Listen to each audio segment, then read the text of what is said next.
So, Professor Per Kværne, it's a great pleasure for me to be with you today for the purpose of the project, the Oral History of Tibetan Studies, particularly because I personally have been a student of yours and in my work as a filmmaker made two films from Dorlanji, which has been very important in my own career. First of all, I would like to say thank you very much to Jon and to George Kurian, who are making this interview, filming it, and have organized it. I'm very grateful to you both for that. I should say that I follow a rough chronological sequence in this presentation, this interview, in the beginning. But then later, I shall tend to focus on certain topics. So then we will be moving a bit back and forth in time as well as in space. So with this caveat, I can start by saying I was born in Oslo on the 1st of April 1945. Although this was April Fool's Day, the fact is that it is my birthday. This was 5 weeks before the end of the Second World War in Europe, and Norway was the very last country in which the German army capitulated. In Norway, our country was occupied towards the end of the war by an army of several 100,000 German soldiers, so it was a great blessing that they did capitulate without putting up a fight. After the war, my father worked in the Ministry of Foreign Affairs, so until I was 14, most of my life was spent in other countries. My father was posted successively in Washington, D.C., in Montreal, in Canada, and in Glasgow, in Scotland. Consequently, I was practically bilingual as a child, although we spoke Norwegian at home, but I went to school in all these three countries from the age of 5. When I was 14, we moved back to Oslo, where I continued secondary school. I had started learning French and Latin while at school in Glasgow. Now I had to study German, besides, of course, English and Norwegian. I had to enter the second year of German, but that was not a problem, as my mother, whose German was fluent, had been coaching me and teaching me German for the last year before we moved back. Thinking back on this rather Herculean effort she made to teach me a new language, I must really admire her, because to teach a 13-year-old a new language, on top of his schoolwork and homework and other interests, was really quite a feat.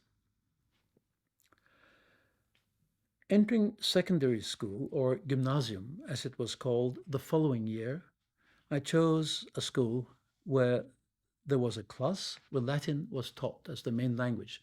There were a number of schools where this was done in Norway, in Oslo at the time, and now there's only one or two, but at that time there were quite a few. English remained mandatory, but also German, and after 1 year, also French.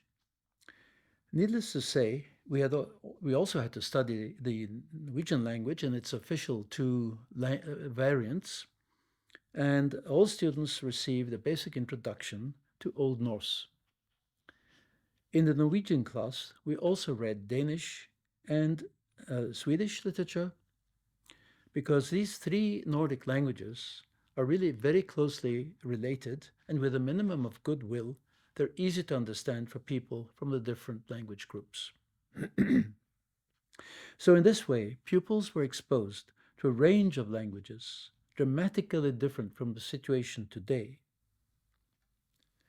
Nowadays, the illusion that English is sufficient everywhere and for all purposes is rampant, and Norwegian youngsters complain that they cannot understand Danish. Overall, this background certainly stimulated my interest in languages, an interest I've kept throughout my life. At this point, I should mention two closely interrelated experiences which turned out to be of lifelong importance. The first was the uprising in Lhasa in March 1959. I followed these dramatic events in the newspapers from day to day, including the flight of the Dalai Lama from Lhasa to India. I already had some background knowledge of Tibet, no matter how superficial, as I had read Heinrich Harre's 7 Years in Tibet, one of the first books I had bought on my own initiative about a year before. My reaction to the Chinese occupation of Tibet was, and still is, a deep feeling of outrage. Perhaps my reaction was triggered by the fact that because I was born in 1945, throughout my childhood, I had heard adults talk about the German occupation of Norway. It was also certainly conditioned by the uprising in Budapest and elsewhere in Hungary against the Soviet rule in the dramatic weeks of the autumn of 1956, during which the Hungarians were able to drive out the Soviet army of Budapest and regain their freedom, albeit only for 12 days. Then the Soviet army came back in full force. This was the first major international event that I followed eagerly, day by day, in the newspapers. I was 11 years old at the time. The events in Tibet in 1959 set me on a track that was to lead me in the direction of a more serious study of Tibetan history and culture. In 1962, I gave talks on the situation in Tibet in the debating societies of many secondary schools in Oslo and the surrounding districts, and I was, to my surprise, able to get an article on the Chinese occupation of Tibet published in one of the leading Norwegian political journals at the time, the journal Farmand. I spent the summer of 1963 as a volunteer at the school for young Tibetan refugees, set up in a late 19th century mansion north of Copenhagen. There I met Tibetans for the first time. However, financially and organizationally, the school was in great difficulties, and it was decided to try to shift the boys to Norway and the girls to Sweden. There were about 40 boys and 40 girls. As far as Norway was concerned, I was very much involved in this process, which was only possible thanks to extraordinary voluntary efforts from a large number of people. On the other hand, as in contrast to today, the Norwegian immigration authorities didn't raise one single question about the venture and just, told just come and go to the police station within the next few days and register. That was all. So times change. Anyway, all these efforts were successful, and a boarding school was established in the small town of Gjøvik, north of Oslo. Eventually, about 40 Tibetan boys received a proper education there, including the essential skill of cross-country skiing. In due course, most of them returned to India, but some eventually came back to Norway and still live here. They and their families are still among my closest friends here in Oslo. Let me just mention two of them in passing, as they are relevant for Tibetan studies. First, I mentioned Rinsing Targal, originally from Derge, who became an anthropologist, his MA thesis being published by Brill in 2001, entitled Nomads of Eastern Tibet, Social Organization and Economy of a Pastoral Estate in the Kingdom of Derge. This is what you might call historical anthropology based on interviews with reconstructing a social economy and a social system on the basis of interviews with people who had experienced this in the traditional form many years before. The second is Thupten Tenzing, who became a photographer and in 2011 published his autobiography in the Library of Tibetan Works and Archives oral history series in Dharamsala. Thupten was born in the village not far from Lhasa, and as a boy entered the Tse Namgyal monastery in the Potala. He was 20 years old when the revolt in Lhasa erupted in 1959, and is thus one of the few remaining eyewitnesses to those events. An English translation of his autobiography was published last year in 2022. And here it has the title Escape from the Potala. This is definitely for a Western audience, but it's otherwise exactly the same book. Now, the second event, which was crucial, was my enrolling as a full-time student at the University of Oslo in the autumn of 1964. At that time, I had vague ideas of studying political science or something similar, thinking that I might work in the field of economic development in what in those days was called third world countries. In the case of Norway, that meant focusing on India, as Norway had been engaged in developing local fisheries in Kerala since the mid-1950s. So, accordingly, I thought it might be a good idea to learn an Indian language as well, so I contacted university lecturer Knut Christiansen, a polyglot who had spent some time in India, which was rather unusual in Norway in the early 1960s, and was fluent in Hindi and familiar with a wide range of other Indian languages. He told me that he was about to start a beginner's course in Hindi, so I enrolled. As I had already told him I'd studied Latin, he said that then Sanskrit would be useful for understanding the history and vocabulary of Hindi. So I immediately joined a beginner's course in Sanskrit as well.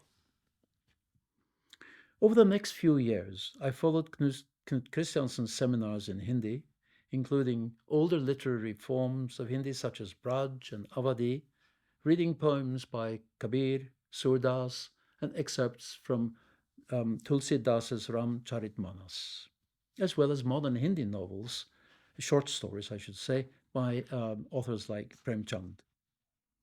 I also studied English and history of religions. I found all of this fascinating, especially what in German is called Vergleichende Religionsgeschichte, literally comparative history of religions, which in English usually is shortened conveniently to comparative religion. As the great Indologist Max Müller observed towards the end of the 19th century, comparative religion does not mean that one has to be comparatively religious.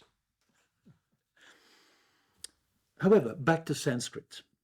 As I said, I did not hesitate to commit myself to learning Sanskrit, at least as I initially thought, on the elementary level, to understand the etymology and so on. My teacher was Professor Nils Simonsson, a Swedish Indologist and linguist.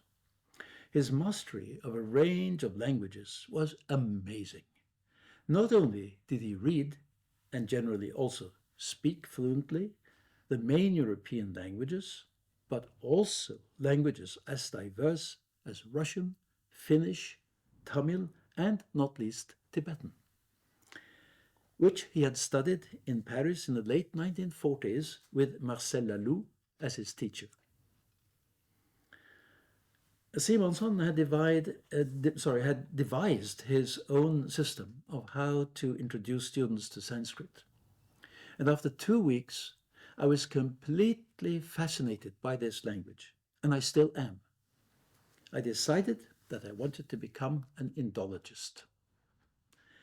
Over the following years, Professor Simonsson guided a small group of students, including myself, through samples of the entire range of the Sanskrit literature, starting with the earliest, the Rig Veda and the Upanishads, and proceeding with philosophical texts and kavya. A special interest of his was the Sankhya philosophy.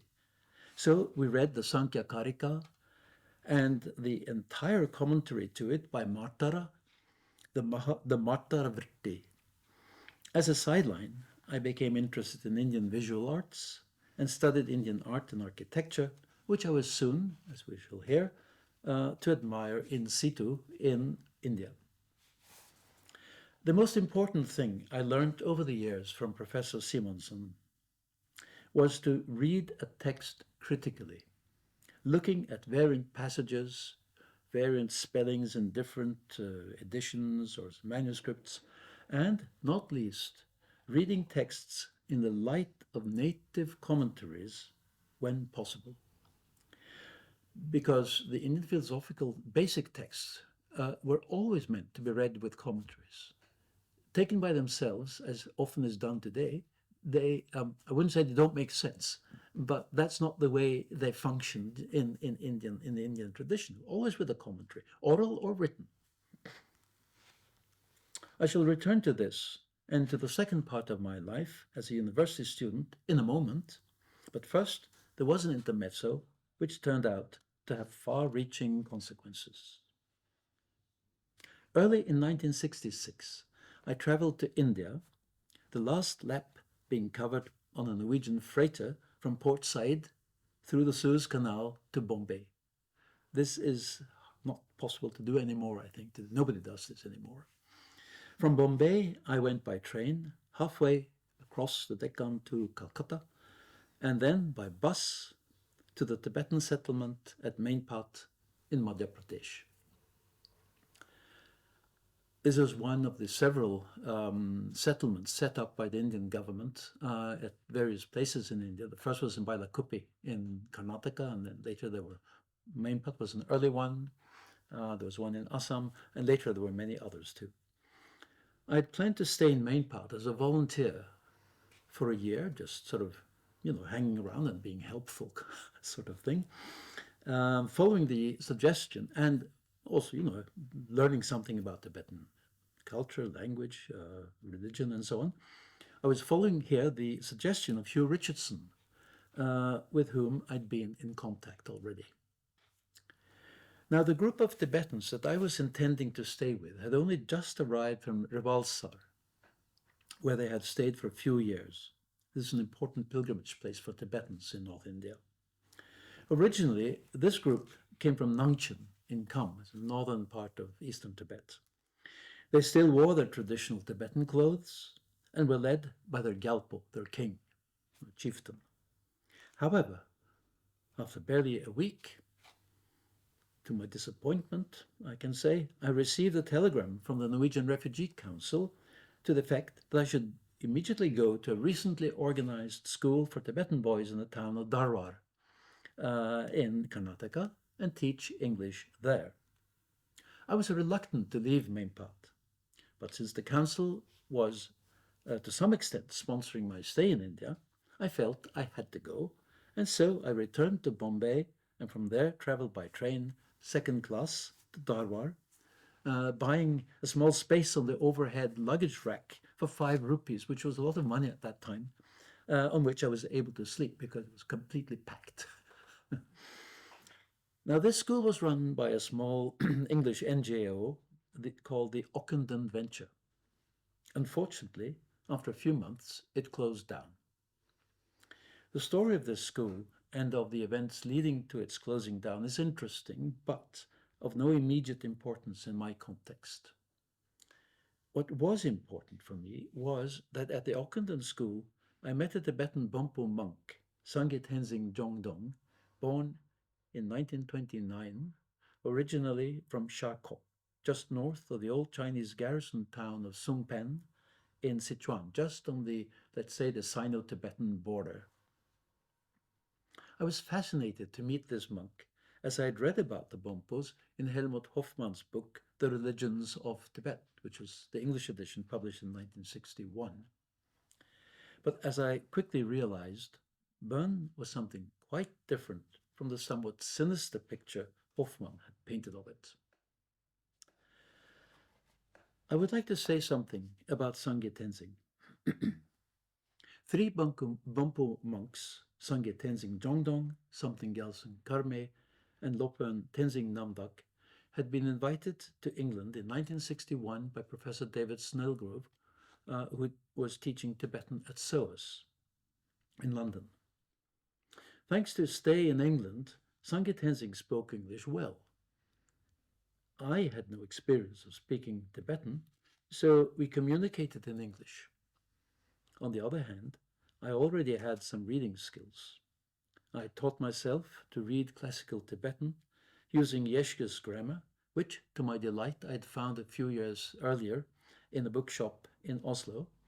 And I was very happy when Sangye Tenzing agreed to read a Tibetan text with me during the lunch breaks at school. He suggested that we should read one of the fundamental texts of the Bön religion called the Zermig. It's the medium-length biography of the legendary founder of Trungpa Shenrap, a text which is probably from the 11th or 12th century. So we settled down to read the Zermig every single day, almost every single day, as long as I stayed in the school. In this way, I was launched on the path of the study of Bön, which I have continued to follow with interludes to this day.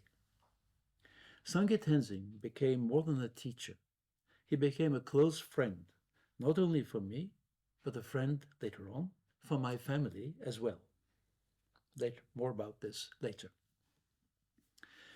During my first stay in India, which lasted about 9 months, I spent several months traveling from Manali in the north to Kerala in the south. I visited Varanasi, Bodh Gaya, and Nalanda, and major places of architectural and religious interest in Karnataka, such as Aiholi, Badami, and the giant monument at Shravanabelgola. In Tamil Nadu, I visited Madurai, Tanjore, Kanchipuram, and Mahabalipuram. In spite of my interest in Tibet, I considered myself first and foremost to be an Indologist.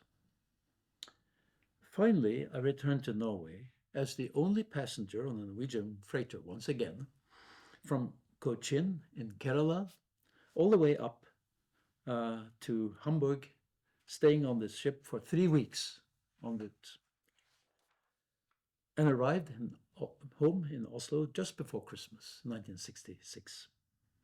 During these 3 weeks on the ocean, I spent my days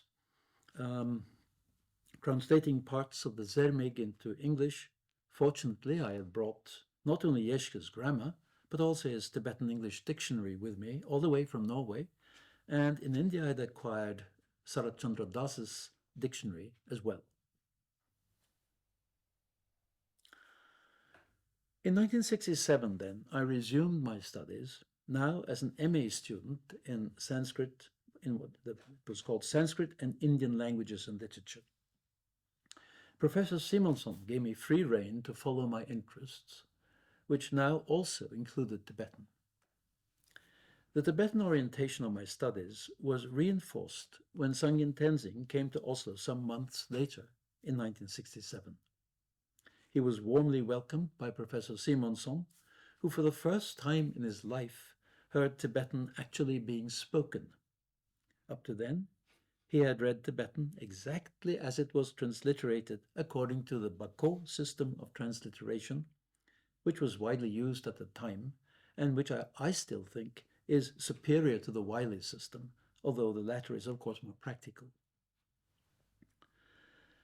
I could just also maybe mention just a kind of colorful little detail that for the first 6 months of his stay in Norway, Sangye Tenzing lived with my family. I lived at home with my parents and younger sisters. And so he also moved in there and became a member of the family, and always considered himself, and was considered also after he eventually returned to India. And I shall never forget, and certainly my mother never forgot, he insisted on doing the dishes after dinner every day, but to her consternation, he would do it in the way he was used to from the monastery, under running tap water, invariably cold water. And he would not use brush, he used his hand and fingers, and he cleaned it perfectly. Always wearing his full monk's robes. So it was quite an unusual sight, to say the least, in Oslo at that time, I think. Well, nobody else except our family saw it, so it was okay. It says something about the man Sangye Tenzing, actually. Given this freedom, the freedom which Simonson gave me to follow my own interests as a student, I prepared my MA thesis on one of the Bön Dzogchen traditions, known as Ati, specifically on a text from the 13th century, which still today serves as a manual for teachers of this philosophical and meditational system. Sangye Tenzing very kindly guided my reading of this text, so I was fairly confident that I would not get lost in a maze of personal interpretations when translating it. For a year or so, we read this text together for an hour or two almost every day. I have been asked several times, quite often actually, if I ever tried to practice Dzogchen, having spent so much time studying it. And the answer is no. I am not, as I will briefly return to later, I'm not a Buddhist nor a Bonpo, and I believe in keeping a certain distance to whatever one is studying. This may be old-fashioned, but that's my choice. In fact, Sangye Tenzing told me at the outset, when we started reading this text, that he was prepared to do this with me only because he knew I would not practice it.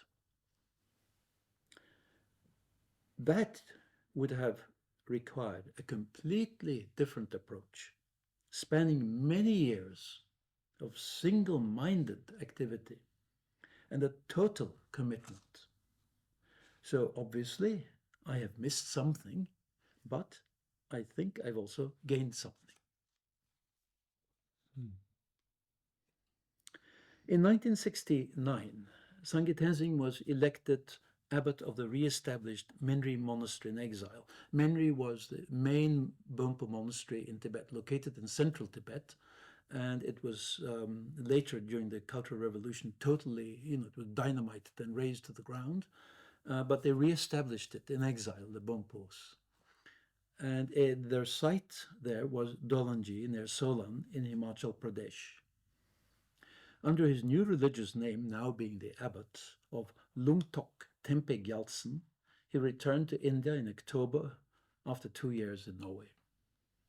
By the way, I shall continue in this interview to refer to him by his old personal name, which was also actually a monastic name, Sangye Tenzing, because this is the name he encouraged me to continue to use when we were in private later on.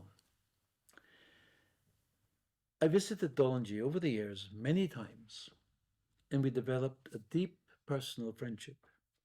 The main goal of my many visits to India was usually the Burn Monastery, with which I became quite familiar over the years.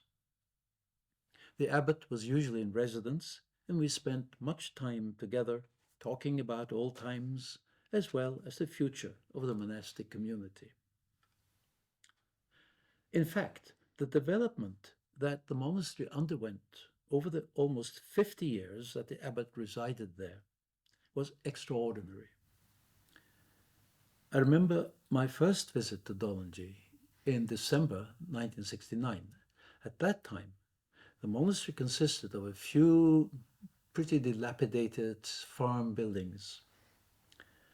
Although a group of Burn lay people were in the process of establishing themselves and building a small village on the slope below the monastery, funded by an American NGO, the Catholic Relief Service.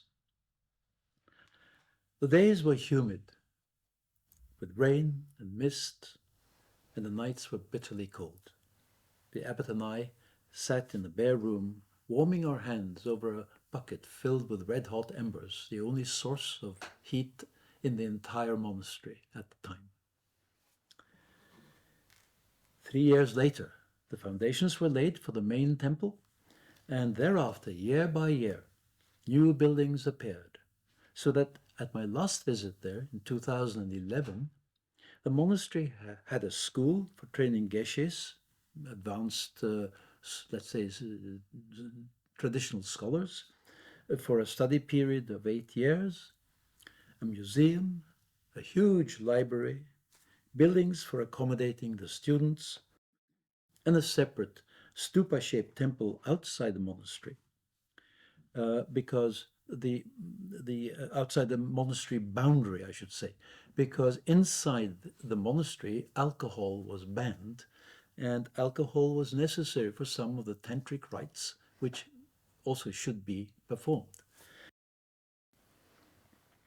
The mastermind of all this building activity was the abbot, who often himself made the drawings of the buildings. And then the contractors would carry out his plans exactly according to his ideas or in consultation with him, which he followed everything step by step on site. You know, he was someone who really had hands on this process. Maybe I can mention an anecdote concerning this temple for tantric rites where alcohol was permitted. It was just barely finished. The building was just barely finished. My second last visit to the monastery. And since at that time I had already become an ordained Catholic priest, the abbot, who said, "Now we are colleagues," he said, "Would you like to celebrate Mass in the yogic temple, in the Tantra temple?" Um, uh, Obviously, I couldn't do it in the monastery because you need alcohol, usually anyway. So I said, yes, I would like to do that. And I did. And there was the congregation consisted of one Tibetan who was the abbot's nephew, who lived in New York, so he was quite familiar with Western ways and so on. There was one Mexican young lady who was a Catholic, so that was really good for the purpose of having a meaningful Mass. And there was a young man from America who was a Jew, but he said, "I'm a Jew, I can read the Psalms." So it was quite a special occasion. Of course, for me, who at that time had been to the monastery more than 50 years before for the first time. One might think it surprising that a Bompo monk would not only allow, but actually encourage a Catholic Mass to be said in his monastery in a wide sense, outside the monastic precincts, but still, you know, in a monastery founded building, which, by the way, a beautiful building. It was almost like a cathedral, 3 stories high inside, very beautifully built. But it's not surprising if you know Sangye Tenzing, because when he was in England, he spent several months in a Catholic monastery, in a Benedictine monastery, because he wanted to learn how do monks in the West live. He wasn't interested in theology, but he was interested in the practicalities of monastic life. And so he had that interest, and he had some knowledge, you know, of a Christian tradition. He was also the first Tibetan ever to have an audience with the Pope, with Pope Paul VI. And that came to pass because David Snellgrove, who was also a Catholic, he had very close connections to certain circles in Rome. So he was able to arrange for this audience. It was before the Dalai Lama ever came to Rome and had audience with the later popes, but Sangye Tenzing was the first. He also, I think, was not only the first, but probably the only Tibetan who actually spent a short time, not sure exactly how long, maybe a week, on Mount Athos in Greece. This very special monk republic of Orthodox Christian monks on this peninsula in Greece. So he spent time there, and he said, there I felt almost at home. The ambience, the liturgy, the way of life of the monks there, some living in monastic communities, some living as hermits in isolated places. This was something which he felt very familiar with. So it was quite interesting. He had these experiences. And by the way, while he lived here in Oslo, he for the 2 years, he used to go not every Sunday, but quite frequently, and also on other occasions he would go and visit the Dominican fathers, whose monastery is just around the corner from where we are sitting now, and where the oldest monk there, he still remembers Sangye Tenzing coming to this monastery now, almost 55 years ago. He had this broad-mindedness, which I think is quite rather unusual, I think, actually in most religious traditions, and certainly unusual in the Tibetan one. On one of my visits to the monastery in 1981, to be precise, I do skip a little bit back and forth here, but I think that's okay. A group of my students from the University of Oslo came with me for a study tour. Among them, as Jon has already pointed out, was Jon Gjerstad, who later became a distinguished documentary filmmaker. And it's Jon who's sitting here and filming this interview and inserting, or perhaps the occasional question. One of the results of this stay was Jon's film, Daily Life in a Tibetan Monastery, which was later screened by the Norwegian Broadcasting Company, National Broadcasting Company, the NRK. He returned to the monastery in 1985 when he made a documentary of the rituals and monastic dances of the Tibetan New Year. This film was later nominated as the best documentary of the year in England. At the moment, I am aware that he is preparing a film about the Norwegian Tibetan community in Norway. Just to shoot in, the Tibetan New Year film from Lhasa, 1985, was worked out in quite close collaboration with the Professor Samson Kame, and without that guidance, I don't think it would have been possible to create something that had the impact it did in the end. Yeah, that's very true. I mean, something was the best guide you could possibly have, and it also shows that for many purposes one needs to work, with Tibetan colleagues, friends, informants, interviewees, interlocutors, whatever, because they have knowledge we don't have. Yes. Even if, no matter how much we study, they will always have some kind of knowledge which we don't. But I would also like to mention they contributed very importantly, crucially, I would say, to a book which was published some years later. It's called Tibet Religion, quite simply, but it's actually a book which has a subtitle, A Death Ritual of the Tibetan Bonpo. And this is in a series published by Brill, and it shows in great detail, both in text and photos, the procedure of a mortuary ritual, a death ritual performed after somebody's death in the Bonpo tradition. And the documentation there, the photographic documentation, was mostly due to your input there, and it was very, very, very important. That I have a hope that this book will, in the not too distant future, be reprinted, but then in color. But we'll see. I think that is feasible. So yeah, and just to round off now this, what I want to say about the monastery. I may come back to it later, but in any case, as far as the abbot is concerned, in later years, he often referred to me as my younger brother. He actually had 3 brothers in Tibet, left in Tibet, whom I visited later on. But he referred to me many times as my younger brother. And in the end, I was practically the only person still living from among his many friends from the distant 1960s when he had lived in England, and certainly the only one to continue to visit his monastery on a relatively regular basis. The abbot's passing away in 2017 marked the end of an era, as he was among the last of the Bon monks to have been not only born, but also fully trained and educated in pre-1959.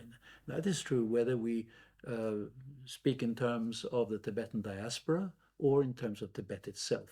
He is not the last, but one of the very last, for sure. Going back to now in time to my student days, I obtained a scholarship from the French government early in 1968 to pursue Tibetan studies in France, which in practice means in Paris, because that's where everything is focused, concentrated. I was especially aware of the work of Professor Rolf Alfred Stein, and I wanted to study in Paris. However, in May 1968, the student uprising exploded in Paris, and subsequently the French universities were closed by the authorities. The only thing I could do was to attend a summer course in French for foreigners at the University of Besançon, which was allowed to remain open for that purpose. Since I already was in contact with Professor Stein, he very kindly invited me to visit him in his summer house in the village of La Coste in South France, in Provence, and stay for a few days. I mean, nobody knew when the university would be reopened, so it was a chance to meet him, I thought, in any case. Now, La Coste is, among other attractions, known as the home of the notorious Marquis de Sade, whose castle was just a stone's throw from Professor Stein's house. One can hardly think of a greater contrast than, on the one hand, the narcissistic Marquis de Sade, from which we have the word sadistic, of course, and the gentle and helpful scholar Rolf Alfred Stein. I shall always think with great gratitude of his generous and deeply helpful welcome, not least because from our very first encounter he insisted that I must speak to him in French. Being a bit sort of shy of speaking French, not having actually spoken it in France before, I tried to speak English, and said, he spoke perfect English, but said, this is no good. In France, we speak French. That's what you have to do. So from that moment, I always did that in France, always. Which is, of course, the only way to learn a language. Use it, even if it's not perfect, and gradually it improves. Now, while waiting for things to calm down in France, I engaged in the study of Avestan. This is the ancient Iranian language, which the holy scriptures of the Parsi community is written in the language Avestan. It's quite closely related to Vedic Sanskrit, the most ancient kind of Sanskrit. So I studied Avestan in Oslo with the great Norwegian scholar of Iranian languages, Professor Georg Morgenstjerne. He was an inspiring teacher and had in fact started his career with the intention of becoming a Tibetologist. Maybe not so well known, but it's actually a fact. Fate willed it otherwise, and he became the leading expert on little-known Iranian languages spoken in out-of-the-way places in the Hindu Kush region of Afghanistan. When explaining an Avestan text, he would constantly refer to languages such as Shogni and Yagnobi, languages that had survived until the early 20th century, although perhaps only among a handful of speakers, but obviously which were very archaic languages, and that's why he would use them to explain Avestan, you see. In January 1969, I could at last go to Paris, obtaining a room in the Maison de Norvège, in the International Students' City, as it is called. I decided to spend my time in Paris from January to July that year, attending lectures and seminars rather than reading extensively, and I never regretted that decision. My main focus was, of course, on Tibetan studies, and so I followed the seminars of Ariane MacDonald and Rolf Stein. For my approach to Tibetan studies, their seminars were crucially important and have had a lasting impact on my own scholarly work. Professor Stein continued to encourage me and invited me to his home in Meudon, a pleasant suburb to the west of Paris, and Professor Ariane MacDonald recommended my first article written in French to the Journal Asiatique, where it was subsequently published. I also benefited from a range of seminars offered by scholars in other fields. I tried to branch out as much as I could. I followed the seminars of Paul Mus on the symbolism of the stupa and Jean Filiosa on the structure of Buddhist meditation, both of them at the Collège de France. The latter's son, Pierre Filiosa, on Sanskrit grammarians at the École Française d'Extrême-Orient, Colette Kaya on Pali texts from the Theravada tradition, and, of particular interest for me, Emile Benvenist's seminar on the Avestan text Mihir Yasht, which is the ancient hymn to the god Mitra in Avestan. Yeah. A French student and myself were the only participants in this seminar, and it was indeed a privilege to learn from this great linguist and Iranist, whose exposition of the text was a model of precise and systematic philological analysis. Besides MacDonald, Stein, and Benveniste, one person stands out as particularly inspiring during these 6 months in Paris, namely Charlotte Vaudeville, a scholar whose expertise on 16th century Hindi literature was unrivaled, at least outside India. Her work had a special focus on the 16th century religious poet Kabir, which made her seminars particularly inspiring for me. Kabir's personal, highly syncretistic religious beliefs and fiercely critical view of Indian society, as well as his merciless sarcasm directed at Phariseeism and religious pretensions of any brand, had already fascinated me. In Vaudeville, I found a lively, approachable, and hugely inspiring teacher to guide me in the study of Kabir. The significance for me of the study of Kabir will become apparent in a moment. Summing up, the 6 months I spent in Paris were absolutely crucial. I profited from the seminars and sometimes from the generous personal attention of a number of exceptional scholars and took the first steps towards creating an academic network. Shifting the perspective for a moment from France to England, I made a brief trip to London while in Paris. In London, I renewed my acquaintance, which quickly became a lifelong friendship, with Samten Gelsen Karmé, who was a relative of Sangeet Tenzing and had visited Sangeet Tenzing in Norway while he was here, so I'd met him already. And I also met Professor David Snellgrove for the first time in his home at Tring. In the summer of 1969, I returned to Oslo and continued my studies under Nils Simonson's and Georg Morgenstern's and Knut Christiansen's supervision. My chief concern was to complete my master thesis, which I submitted in the spring term of 1970. Its title was Bompo Studies, the Archi System of Meditation. In spite of this being, in a narrow sense, a Tibetological work, my supervisor, Nils Simonson, accepted it for the Magister Artium degree, the MA. It was called Magister Artium, its full Latin form in those days. As a degree in Indian language and literature, observing that in the final analysis, the text I translated depended on the deep influence of India on Tibetan religion and culture.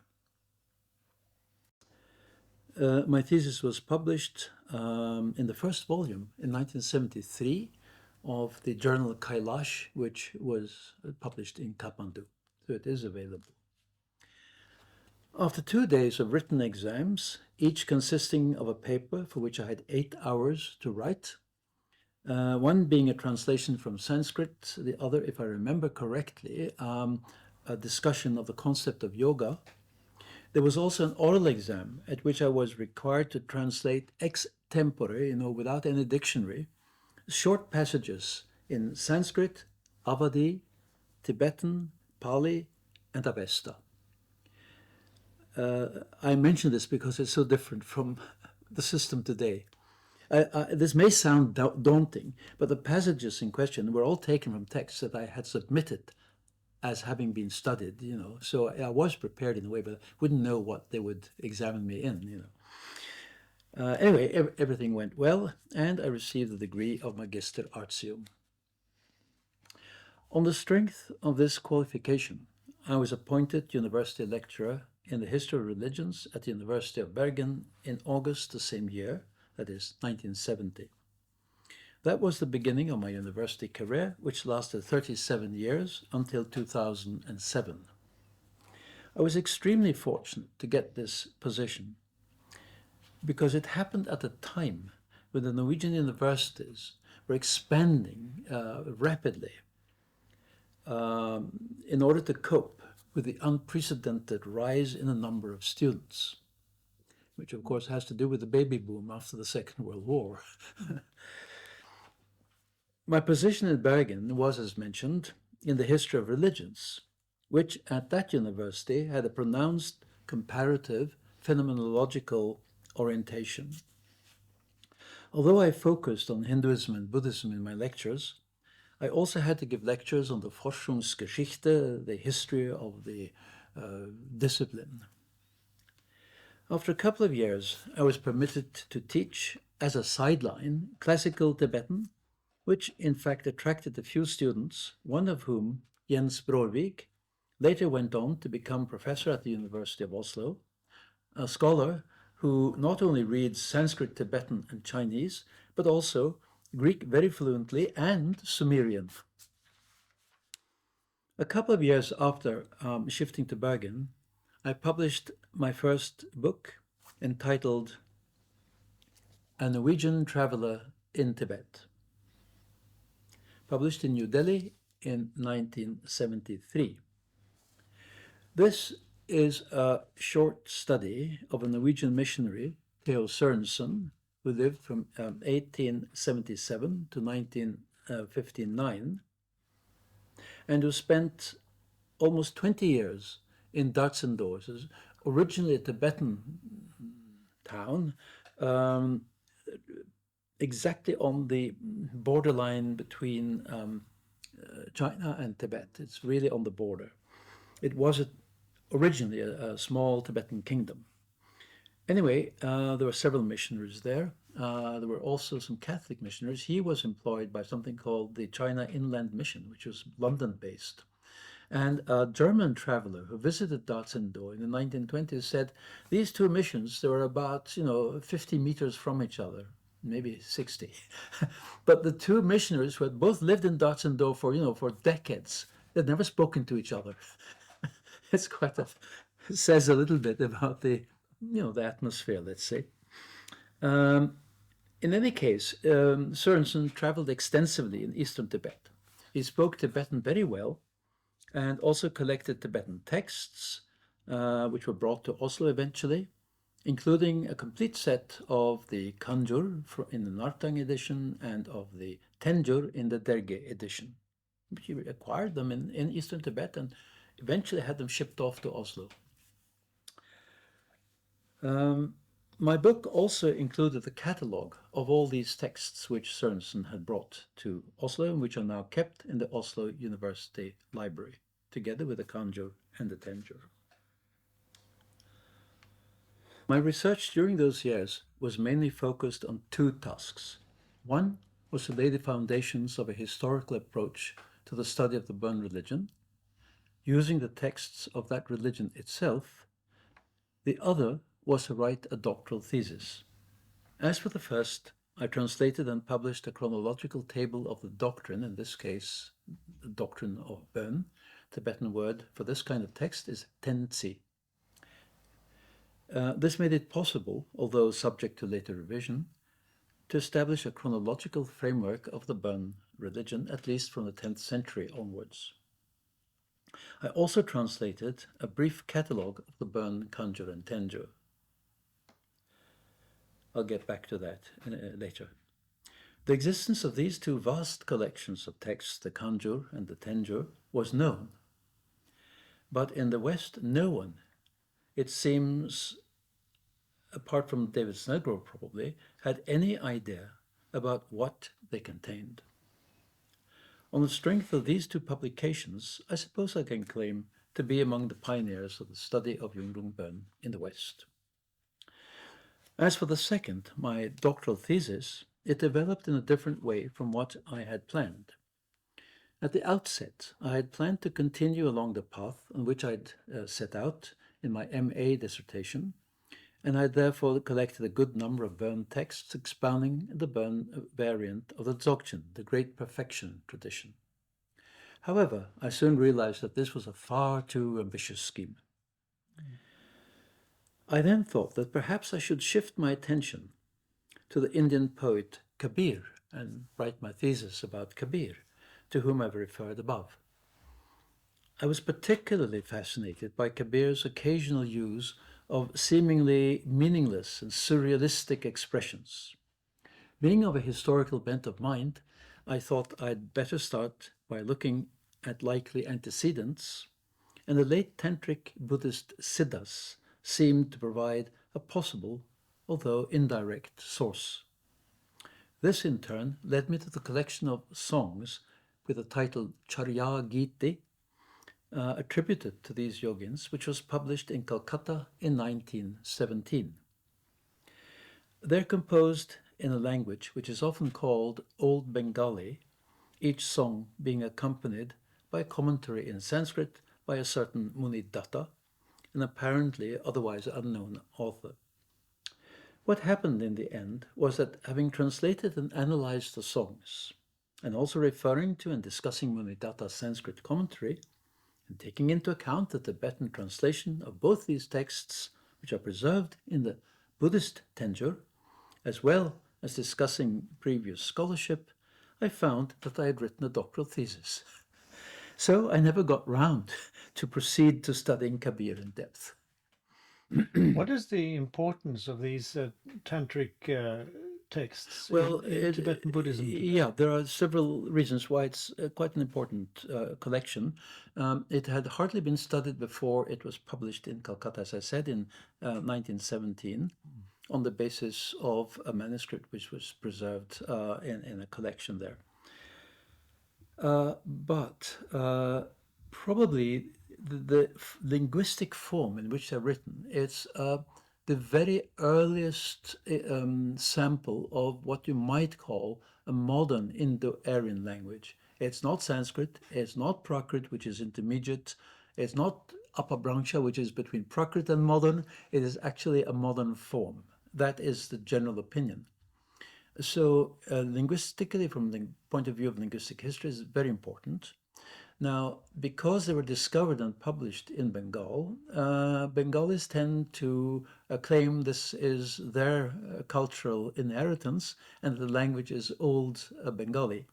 But I've also seen other authors from other parts of East India refer to it as, for example, Old Oriya or even Old Assamese. So it depends a little bit on your point of view. So that's one thing. And secondly, this is the maybe, apart from some few commentarial works like the Sanskrit commentary to this, is in a way one of the very latest literary manifestations of Buddhism in India, because they do date from down between the 9th, 10th, down to the 12th century. And that was, just immediately before Islam became, prevalent or at least dominant in Bengal. So they have, and they are very, they are, as I said, very curious in that they seem to be sometimes almost meaningless. But I can't go into what the meaning is. The commentary has its own explanation. That it's not always the reasonable and correct one, but I think. But anyway, they do in Bengal especially, and in Bangladesh, they do have an important part in literary people's perception of their own literary history. That's for sure.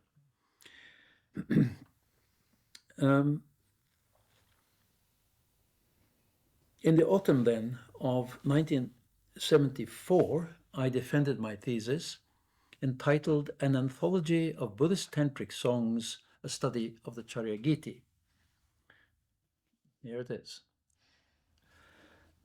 This I defended at the University of Oslo, the external examiner being Professor David Snellgrove, who started his role as opponent by asking me to sing one of the songs according to the melody indicated in the manuscript. Well, I had prepared myself for the doctoral defense, but I had not prepared myself for this. I had to reply, which is true. I mean, I had no idea what the melody might be. The thing is that each song has a heading, indicates the name of a melody according to which the song should be sung. They're real songs. But this I believed, and everybody else also believed, were lost, the melodies. So the only thing I could do was to recite one of the songs metrically. Later it became known that some of the songs do survive in a living ritual tradition among the Nevars, Buddhist Nevars in Kathmandu. And in that context, they are in fact sung. But I do not think that Snellgrove was aware of that at the time. This book was there was quite a bit of interest in Bengal and Bangladesh, and in 1986, I think, it was republished, but in Bangkok. So thus I obtained the degree of Doctor Philosophia, Doctor of Philosophy, and in the following year, 1975, I was appointed to the chair of the History of Religions at the University of Oslo. I assumed my duties as professor in August 1975.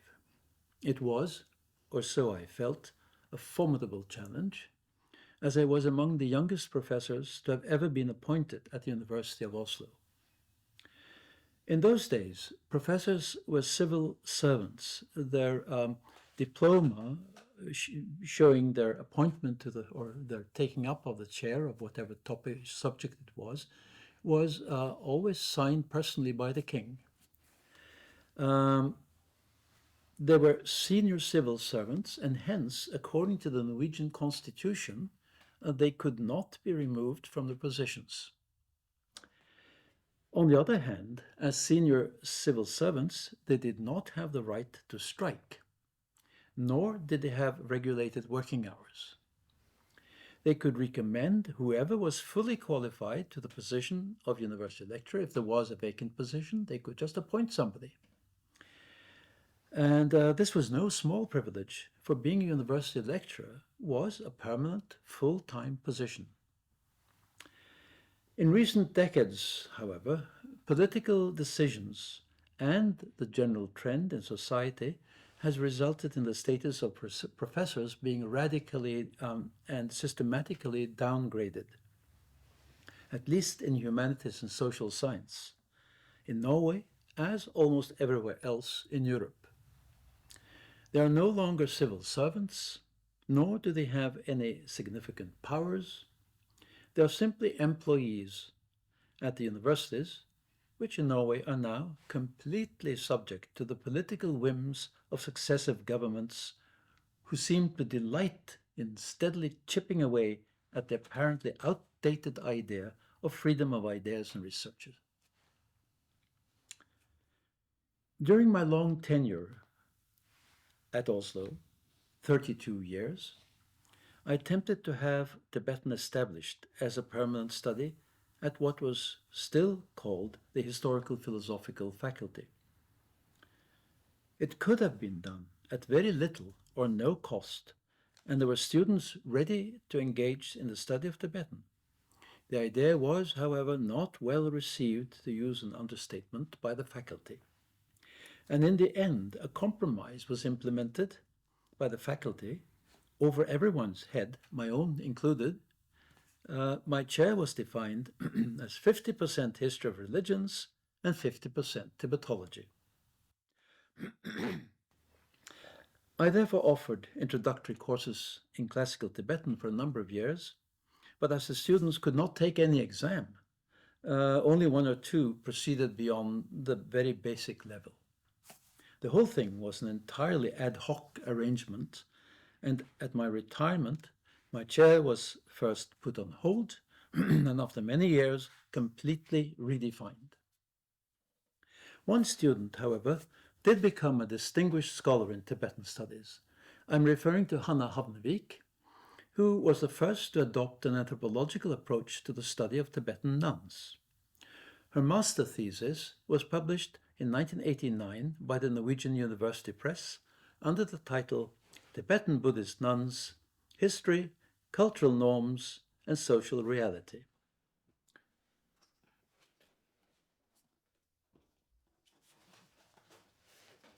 Here it is. In 1995, a French translation of this book was published. In 2019, Hanna became the chairperson of the board of OHTS, the International Association of Tibetan Studies, having convened the previous OHTS seminar in Bergen in 2016. Tibetan studies were, however, given a temporary boost when the network for the University Cooperation Tibet-Norway was established in 1994. I will say more about this later. The network, as it came to be known, was a remarkable institution, with Tibet University and the Tibet Academy of Social Science on the Tibetan side, both of them based in Lhasa, and 4 Norwegian universities, particularly the University of Oslo and the University of Bergen, on the Norwegian side, with other Norwegian academic institutions being involved from time to time. I remained professor at the University of Oslo, as I said, for 32 years, before taking early leave in 2007. Due to the length of my tenure, I was entitled to early pension, although I could have remained for another 8 years. I have not regretted retiring from the University of Oslo for a single day.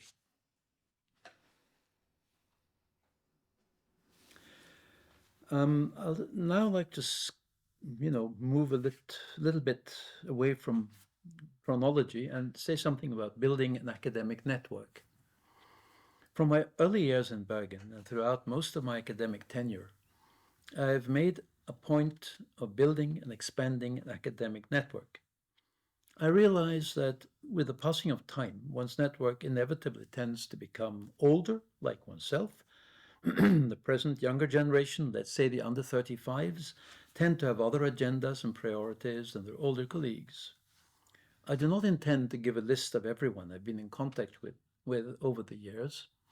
I'll limit myself to mentioning a few scholars who have passed away, but who have been of particular importance to me.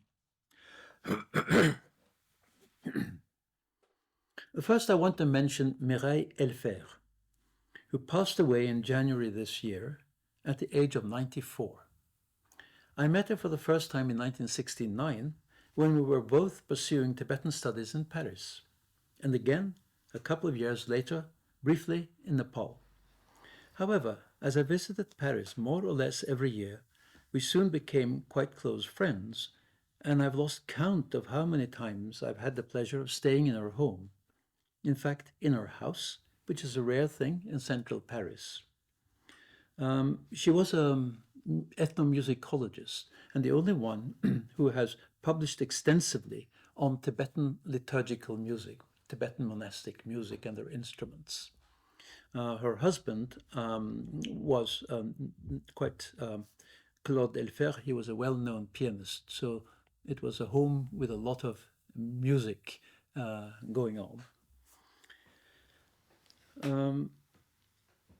Her cultural interests beyond her academic work ranged from contemporary music, Western contemporary music, to Western art of all periods, interests which I fully shared. She always had exhibition catalogues laid out in the guest room to suggest exhibitions I might like to go and see while in Paris.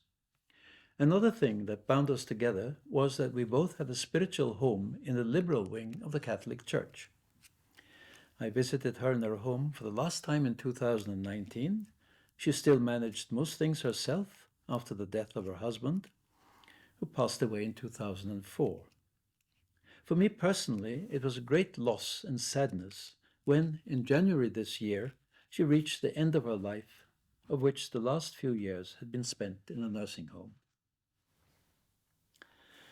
The other scholar, much less well known today, is German. His name is Siegbert Hummel. He was born in 1908.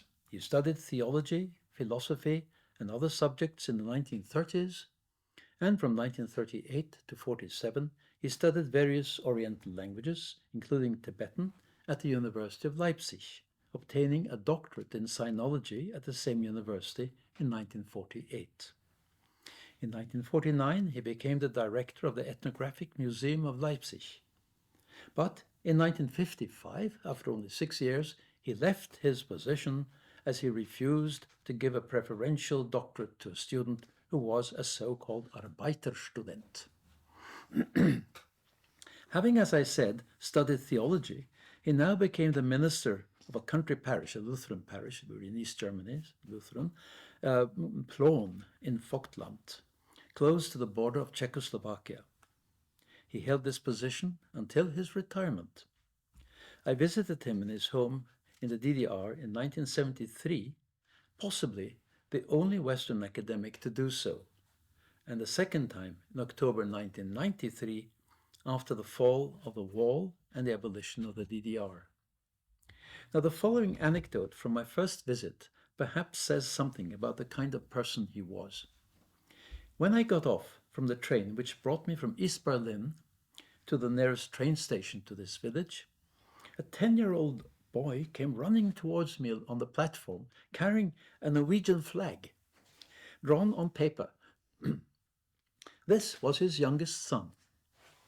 When we got into Hummel's car, Hummel turned to me after a couple of moments and said, "Jetzt sind Sie in Russland." Now you are in Russia.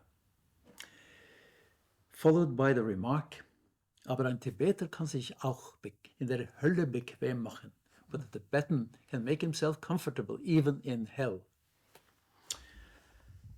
When we reached his home, a 17th century old house in a tiny village, I understood what he meant.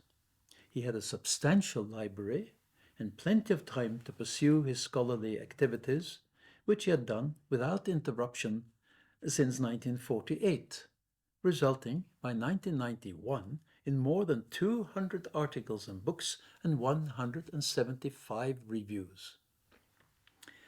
His oeuvre, written in German, entirely in German with the exception of 2 articles, is thus impressive and represents substantial contributions to a wide range of topics, chiefly in Tibetan studies.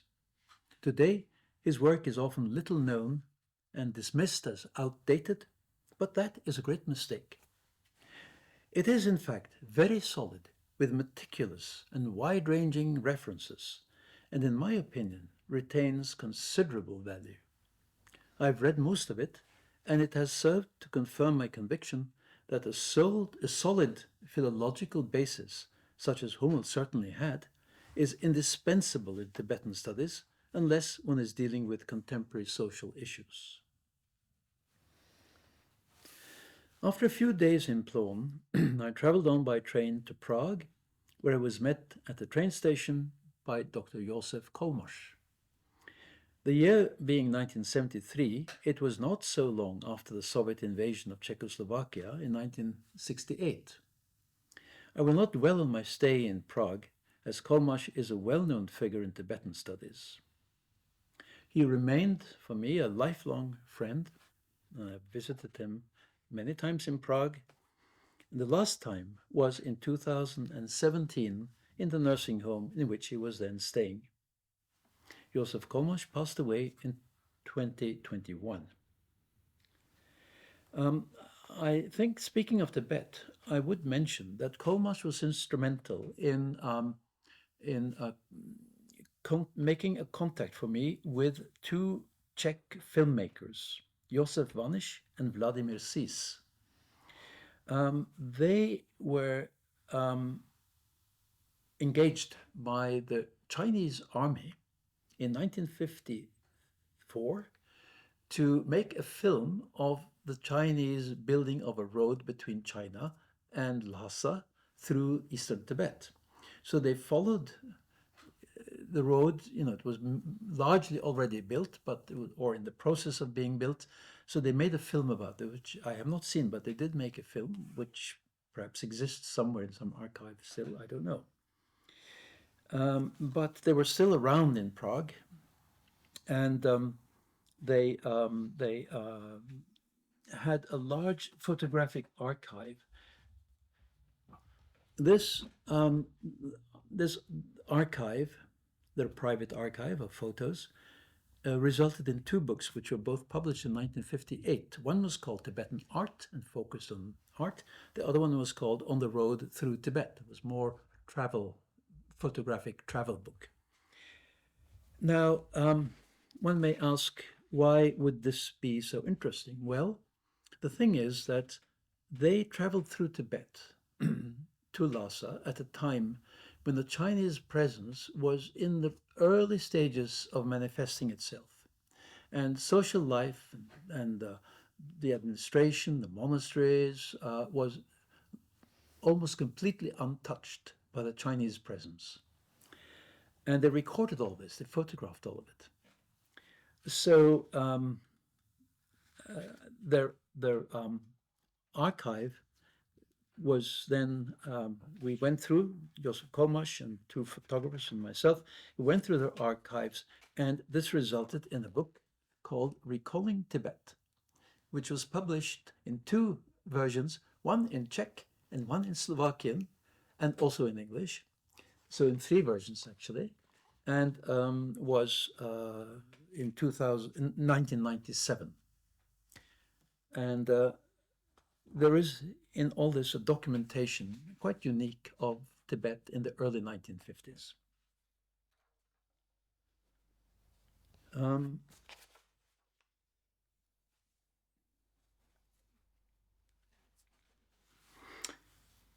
Now, I've already said something about how I became involved on the basis of research as well as personal friendship with the Bön religion. The study of Bön became by no means the only, but certainly the most important focus of my research, and has remained so up to the present. When I went to India in 1966, Helmut Hoffmann's book Quellen zur Geschichte der tibetischen Bön-Religion, Sources to the History of the Tibetan Bön Religion, was the only published monograph available at all in any language about Bön. This book was written in the 1940s. Because of the war, publication was a bit delayed. It actually made very good use of the meager sources available at the time, two Tibetan texts and random notes by missionaries and travelers, and a few ethnographic items in European museums. It was only in 1967, with the publication of David Snellgrove's commented translation and corresponding text edition of excerpts from the 14th century Bön work entitled Ziji, which means something like brilliant glory or shining glory, something like that, that information about the actual beliefs of this religion became known to readers in the West. The importance of this book can hardly be overrated. In 1972, Samten Gyaltsen Karmé, who was already my friend and soon became a guide for me in much of my research on Bön, published a translation of a part of a Tibetan text in English called The Treasury of Good Sayings, which has the Tibetan, translates to the Tibetan short title Lekshit Dzu, which means Treasury of Good Sayings. This is a history of Bön, written in 1929 by the Tibetan scholar Shardza Tashi Gyaltsen, who died in 1934. He lived in eastern Tibet. For the first time, the coherent presentation of this religion was made available as understood by Tibetan pre-modern scholar. As I've already pointed out, my early research on Nyungdung Bön followed a plan. I wanted, first of all, to establish a chronology of Bön, no matter how provisional it might be, being based on a single source. This was published in Acta Orientalia in 1971 and it was the first academic work which I published. Thereafter, I wished to give an idea of the vastness and diversity of the canonical texts of Yungdrung Bön. So again, I translated an extremely concise catalogue, Tibetan Karchak, published in the Indo-Iranian Journal in 1974. Both texts had been authored by Nyima Tenzing, the 22nd abbot of Menri Monastery, the main Bonpo monastery in Tibet, in central Tibet. I mean, it was located in central Tibet, but it was actually the main monastery for all Bonpos throughout the Tibetan plateau. Having laid this foundation, I felt free to move on to other topics, some related to Bön, others not. However, I felt that the iconography of Bön had not been surveyed, so for many years I collected relevant material, resulting in the book The Bön Religion of Tibet, the Iconography of a Living Tradition. So here it is.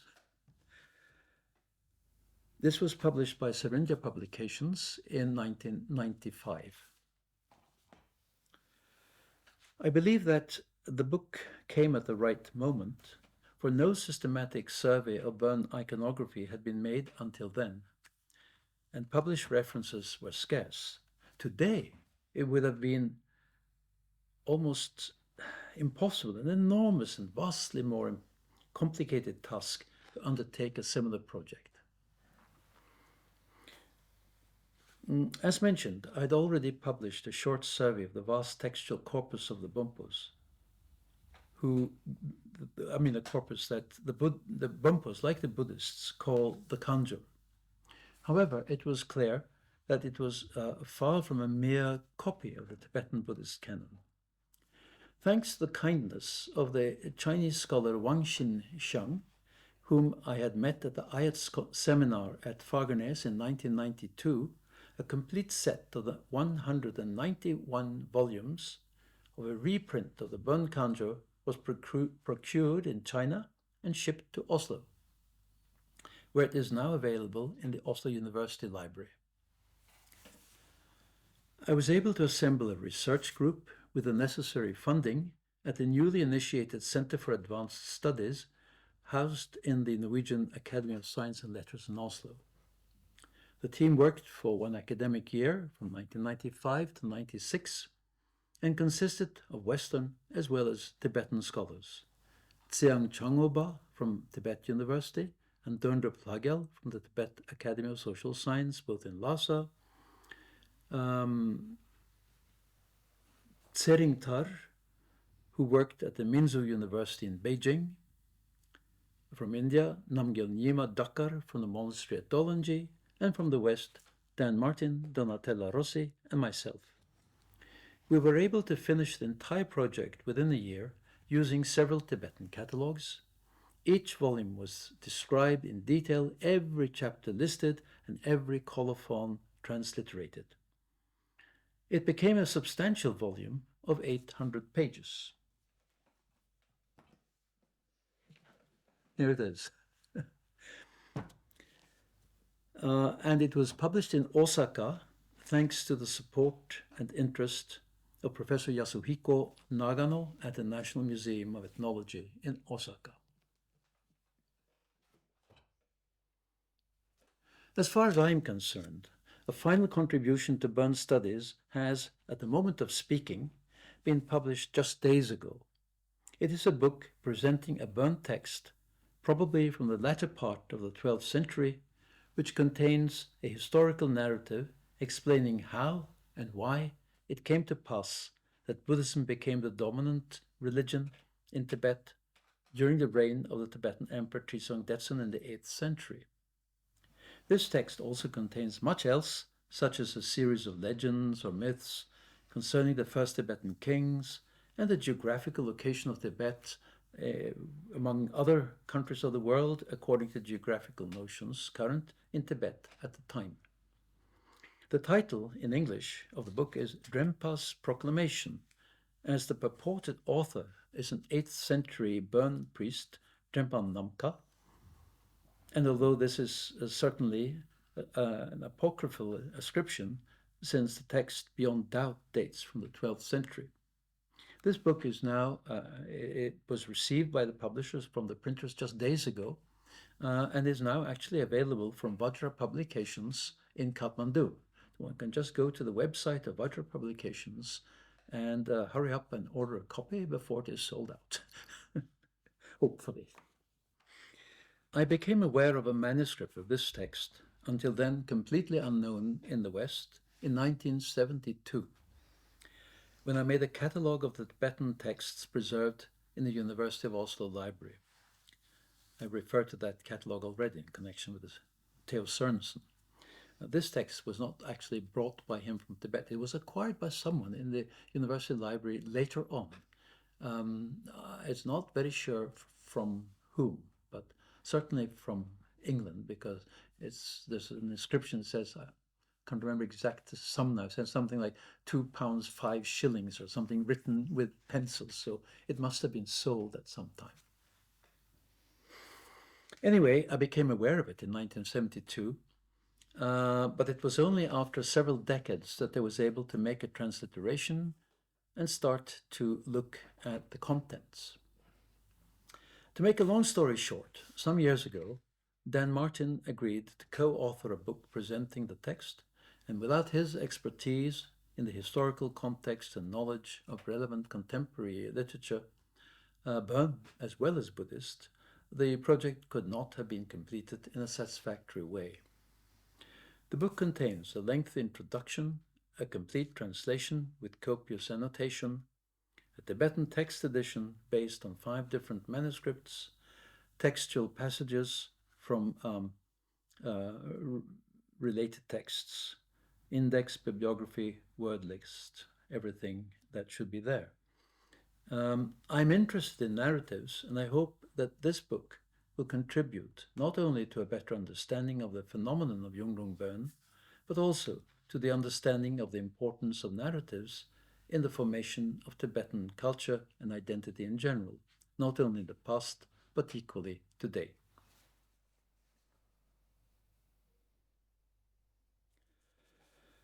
I've already mentioned that I traveled fairly extensively in India during my first stay there in 1966. From the 1980s onwards, I visited India fairly regularly, generally every 2 or 3 years, but sometimes accompanied by students, sometimes by members of my family, and occasionally, for shorter periods, I went by myself.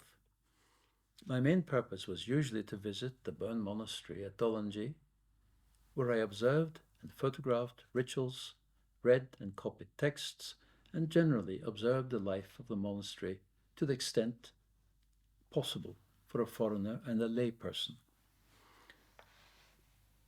I also continued to travel in other parts of India, in the north, to Varanasi, Bodh Gaya, Shimla, a long tour of Kinnaur, and in the south to Tirupati, Chennai, and Mahabalipuram in South India. My perception of the reality of contemporary India is perhaps clearer today than it was then. My interest was in the art, religion, and culture of a long since vanished India, but being an historian, I think I may be excused for sometimes letting the past take center stage. The same is true of a visit I made to the Kathmandu Valley in 1987. I had been to Kathmandu in 1969 and again in 1973, and the change that had taken place by 1987 in terms of urban sprawl and traffic seemed almost overwhelming. What Kathmandu is now, I can hardly imagine. Although focused on Tibet, my attention had also been directed to countries in which the Theravada tradition dominates. The roots of Mahayana may be as ancient as those of Theravada, but while Mahayana in its pristine form can hardly be reconstructed, Theravada has been quite conservative throughout the centuries. As mentioned before, I had studied Pali to some extent in Paris as well as in Oslo. I visited Burma in 1983 and Sri Lanka in 1985, spending about 1 month in each country. I traveled extensively in Burma, making a point of seeing major sites of cultural and religious interest.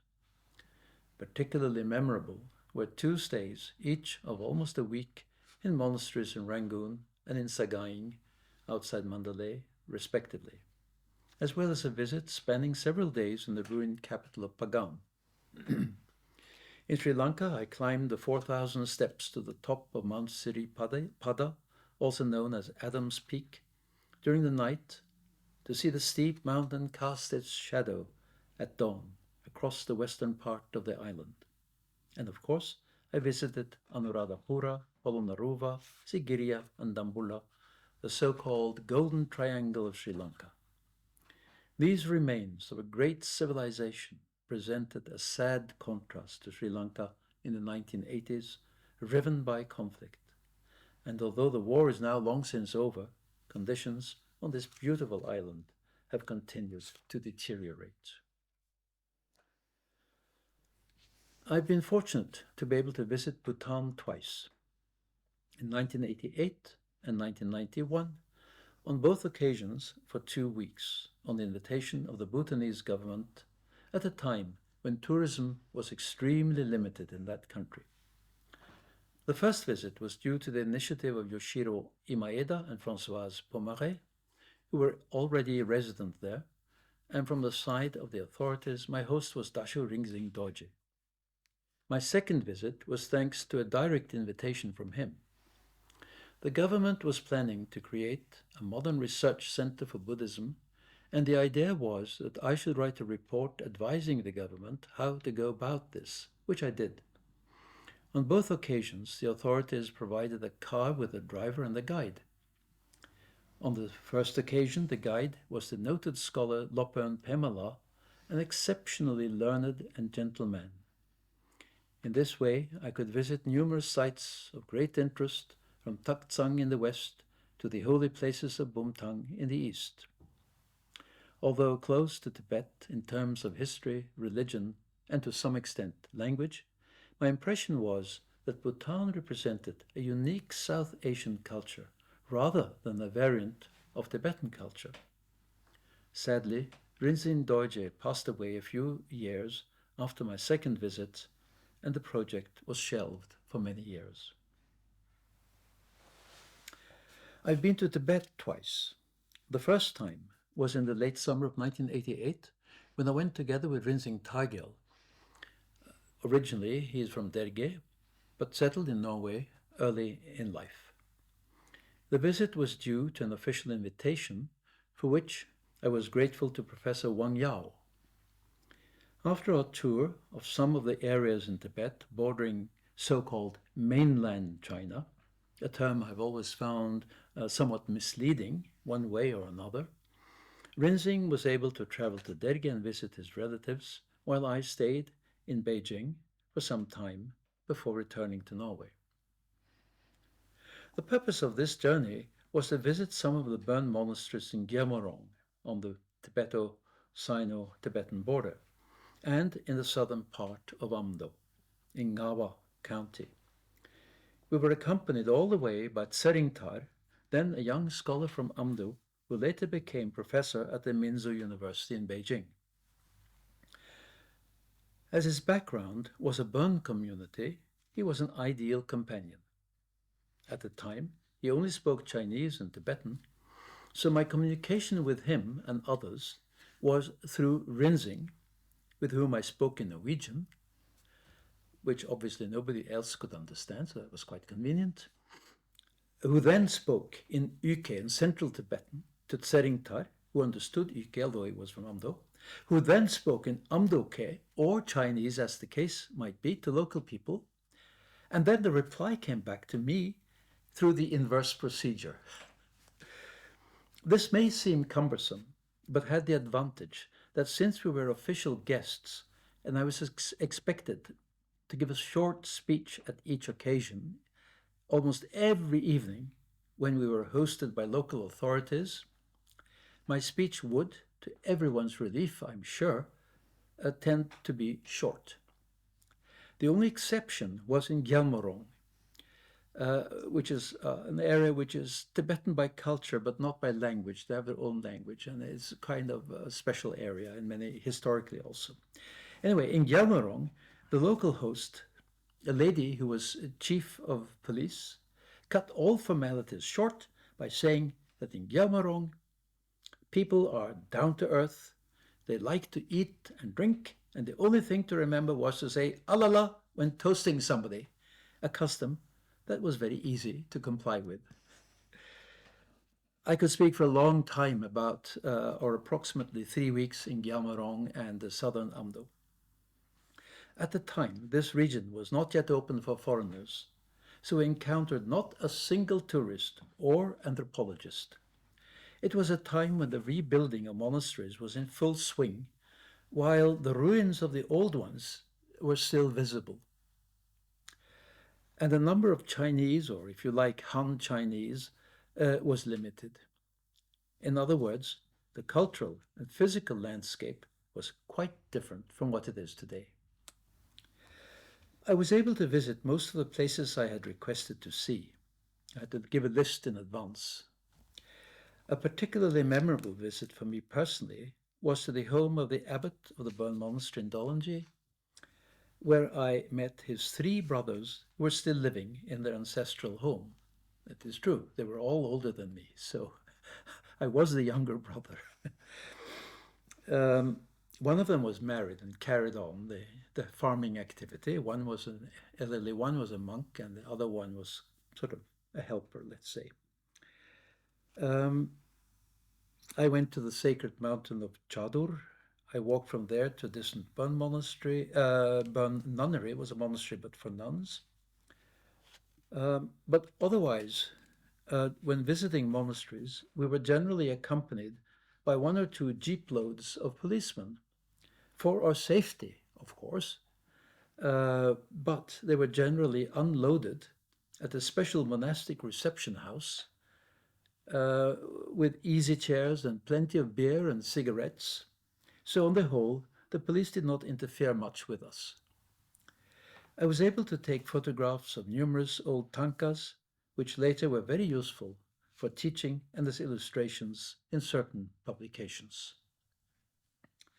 As a result of this tour of the Sino-Tibetan border areas, I wrote an article on what was then modern, that is, post-Cultural Revolution Tibetan art, especially what was known as the Kanze school, which emerged, Kanze is a place in East Tibet, which emerged around 1980. This art used the structure and format, as well as the pictorial elements of traditional Buddhist tanka painting, but now carrying a completely secular message, serving to praise the Communist Party as well as glorifying the emerging consumerism in Tibetan society. I tried, perhaps superficially, to look at this new art in the light of Roland Barthes' theory of discourse and meaning. This article, entitled The Ideological Impact on Tibetan Art, was published in the volume Resistance and Reform in Tibet, edited by Robert Barnett and published in 1994. It was among the first articles in the West to address the nature and impact of contemporary Tibetan art, which has since then been studied in greater depth by other scholars, notably Professor Claire Harris in Oxford. The second journey was to Lhasa in central Tibet in the summer of 2000. This was on the invitation of the Tibet Academy of Social Science in Lhasa. Since this too was an official invitation, it obviously had several advantages. In Lhasa, I visited the Potala, of course, and the Noble Inca. I also visited the Tibet Museum, which had only been opened the previous year. The highlight for me was the visit to the Jokang, the central temple of Lhasa, the holiest temple in Tibet, according to most Tibetans, where I had a wonderful view of the city from the rooftop and encountered a group of monks there. Now, I knew that before the Cultural Revolution, a big bronze bell made in Kathmandu for the Franciscan mission in Lhasa in the early 18th century had been preserved in a chapel. I knew it because Sis and Vanish, the 2 Czech photographers, filmmakers, they had a picture of it, which I published in this book. Here it is, you see. It's quite big. It's maybe 80 centimeters, maybe 1 meter high, actually. It's quite big. Um, so I asked if they knew about it, and to my surprise, they said, yes, we know. They brought it out from a closet where it had been kept and explained that during the Cultural Revolution, when the temple was turned into a storeroom or stables, something like that, the bell had been taken down and given to a local school to call the children back to class after the lunch break. Someone banged it too hard one day so that it cracked, so the sound was gone, and it could no longer be used as a bell, so it was returned and stored away in the Jokang once more. Of course, originally it had been in the chapel of the Franciscan missionaries in Lhasa until 1740. And then that, roughly 1740, and then that chapel was closed down, the missionaries were expelled, and the bell, well, it was a nice bell, so they took it and put it in the Jokang. It was an extraordinary experience for me to see this bell with inscription in large letters along the lower rim, which reads, Te Deum Laudamus, we praise you, O God. So that had been hanging in the Jokang for more than 2 centuries, untouched. Before that, it was in the Franciscan chapel. And the Franciscans were expelled in 1740. The bell was taken to the Jokang because it had a nice sound and so on, I guess. And now it was taken out. From Lhasa, I visited the Yalung Valley and the royal funerary tumuli, dating from the Tibetan Empire, as well as Gyantse with its still intact kumbum, the huge stupa with corridors and chapels inside, all of it covered with wonderful frescoes dating from the 15th century and well preserved. On a second expedition, to use that word, I was accompanied by Dundrup Lagel from the Tibet Academy of Social Science. Dundrup had received his Master of Philosophy from University of Oslo, and we knew each other well since I had been his supervisor. Together we visited Reting Monastery and Lake Namtso north of Lhasa. Via Nakchu town, still north of Lhasa, which at the time was a little more than a crossroads, we reached his home on the verge of the Changtang, the great arid plain covering a large part of Tibet. His family were pastoralists, grazing their yak and sheep on summer pastures at close to 5,000 meters above sea level. It was at least a glimpse of a culture and a way of life thousands of years old that the authorities in Tibet now seem to be determined to abolish once and for all. At the OHTS conference in Paris, now again jumping a bit, in 2019, I was invited to give the opening lecture, it being the 40th anniversary of the founding of OHTS.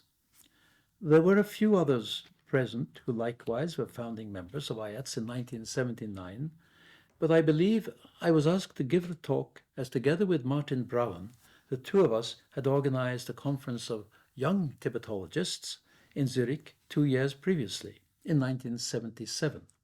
In my lecture at OHTS in Paris, 2019, looking back, I said, I'll just quote from my lecture there, while OHTS might be said to have been born in 1979, there is no birth without a previous conception. So we have to go even further back, as I was not only present at the birth of OHTS, but was also involved rather deeply in its conception some 3 years earlier. In fact, we have to go back to 1976, to an unassuming Greek restaurant in the center of Brussels, where 2 young scholars were having lunch and sharing a bottle of Retsina wine before leaving for the airport to catch the respective flights. The 2 young men were Martin Braun from the Ethnographic Museum of Zurich and myself from the University of Oslo. We were returning from an annual seminar on Tibetan art in Antwerp, which both Martin and I had attended for a number of years. We were chatting about this and that until one of us was inspired, perhaps by the wine, to say, let's organize our own seminar, a seminar for young scholars in Tibetan studies like us. And within a few minutes, it was all settled. Martin would host a seminar at the Ethnographic Museum of Zurich, and I would do the secretarial work in Oslo. To cut a long story short, at the end of June the following year, 1977, some 24 young scholars convened in Zurich for 4 memorable days of presenting the research, getting to know each other. Remember that this was before internet.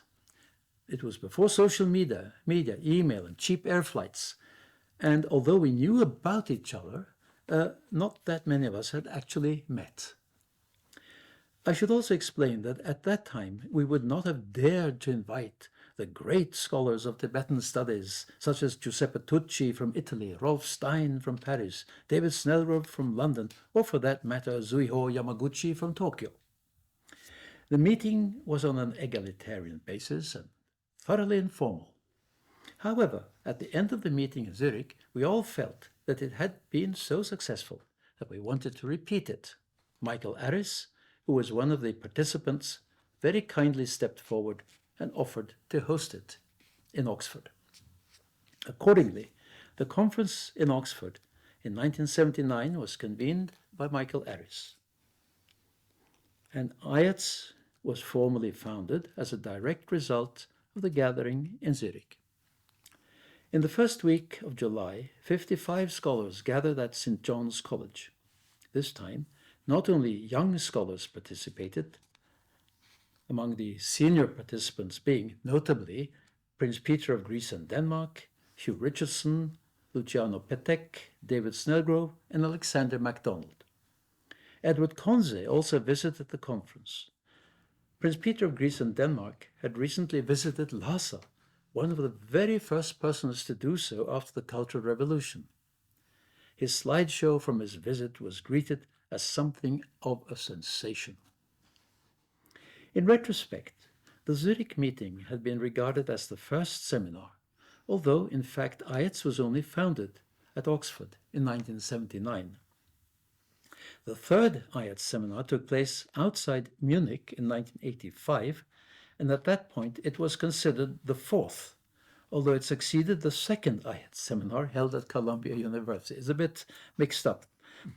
Anyway, the subsequent seminars have followed the Munich numbering.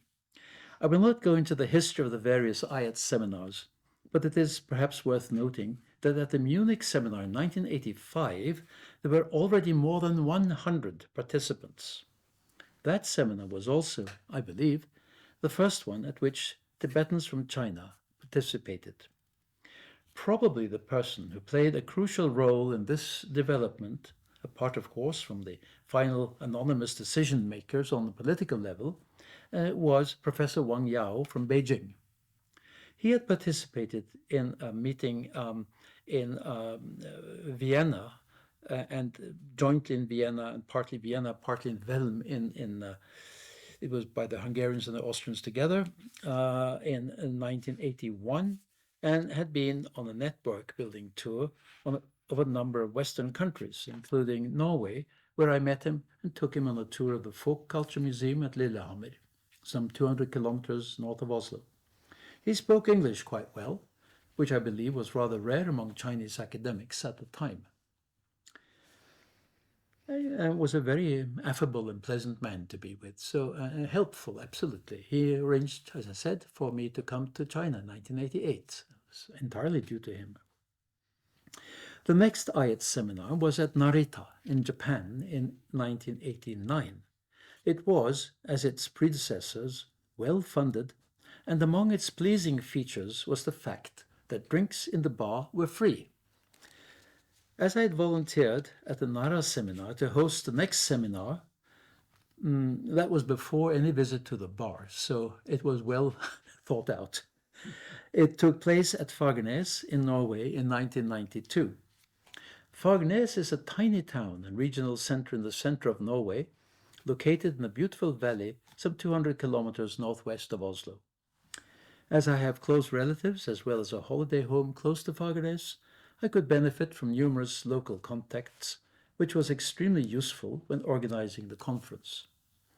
An important feature of the conference was the participation of a sizable contingent of Tibetan scholars from China, including several scholars from Lhasa. There were also a number of Tibetan scholars from the exile community. A significant innovation was that the papers were presented and some papers were presented and published in Tibetan for the first time in the context of an OHTS seminar. In fact, no less than 8 papers were published in Tibetan. Likewise, the preface of the published conference volume was in both English and Tibetan. At one point, the delegation from China threatened to leave the seminar, as a Tibetan scholar from India was scheduled to give a talk on the 17-point agreement. A spokesperson for the Chinese group told me that if the talk went ahead, no one present at OHTS would ever receive a visa for China. I could only reply that I had no grounds for cancelling the talk, which went ahead according to the seminar program, in spite of some colleagues from the West expressing great concern about their future projects in Tibet. In fact, nothing happened, and on the last day of the seminar, when buses were lined up to take the participants back to Oslo, I said, somewhat apologetically, to the same Chinese spokesperson that I was sorry that I'd been unable to prevent an incident which he and his colleagues must have felt was awkward. He replied, however, and I remember his very words, that, I quote, "Where many people meet, there will be different opinions." So true. The 14th OHTS seminar took place in Bergen. I skipped the intervening ones because I didn't go to all of them, and I think we can't take everything in detail. But the 14th took place in Bergen, the second largest city in Norway, located on the west coast. It is, to a greater degree than Oslo, a historic city whose citizens have a strong feeling of a distinct identity.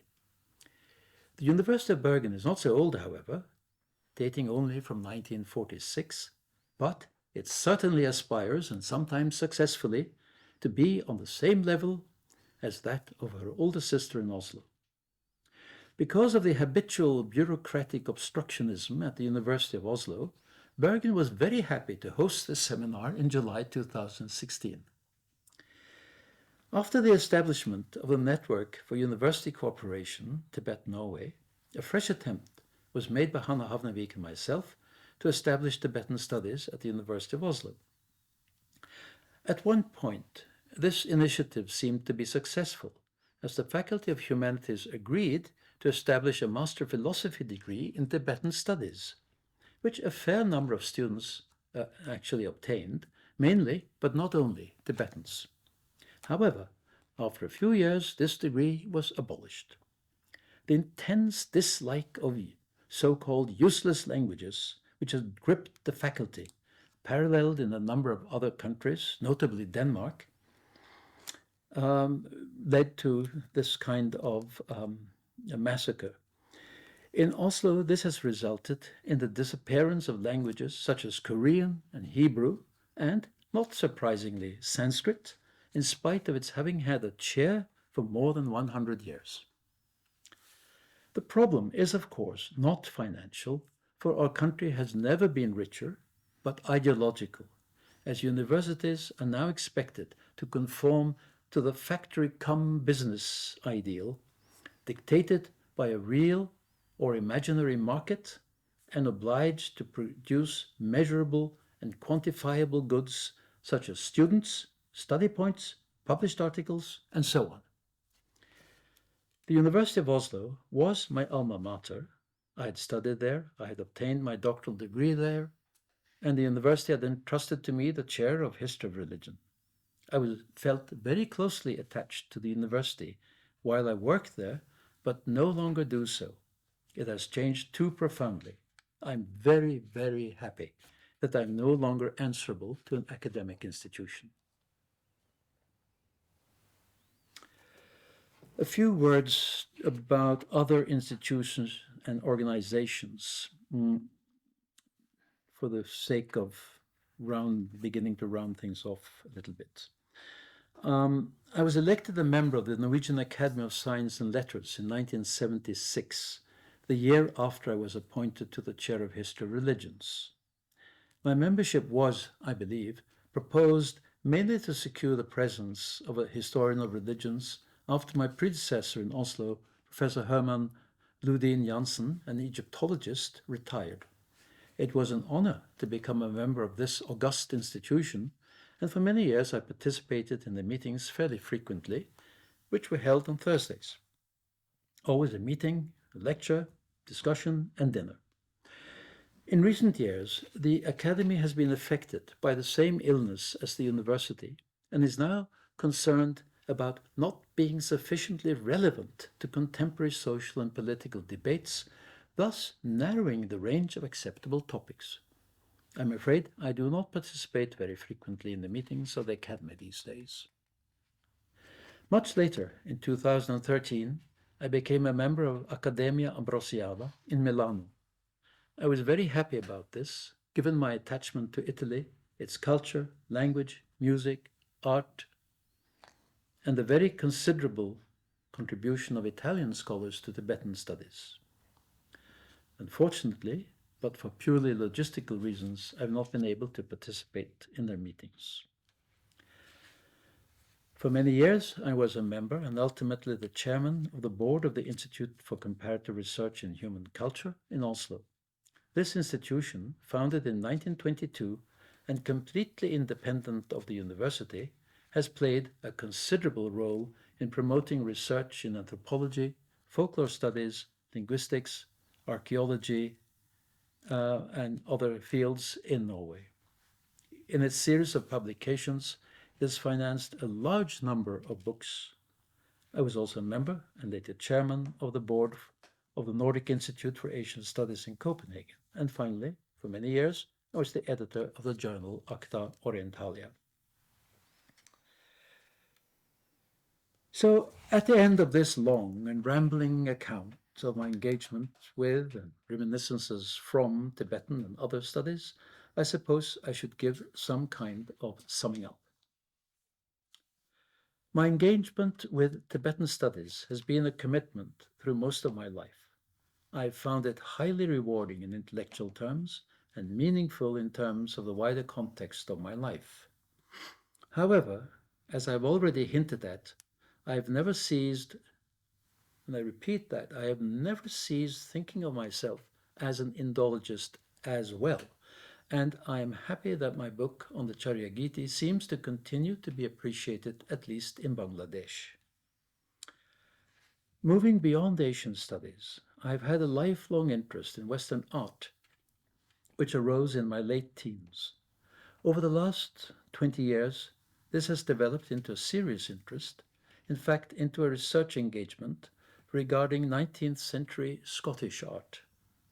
The reason for this may seem a curious choice, but the reason is probably due to my family history, as during my family's stay in Glasgow in the 1950s, my parents gradually acquired a sizable collection of paintings featuring a number of the best-known Scottish painters from the second half of the 19th century.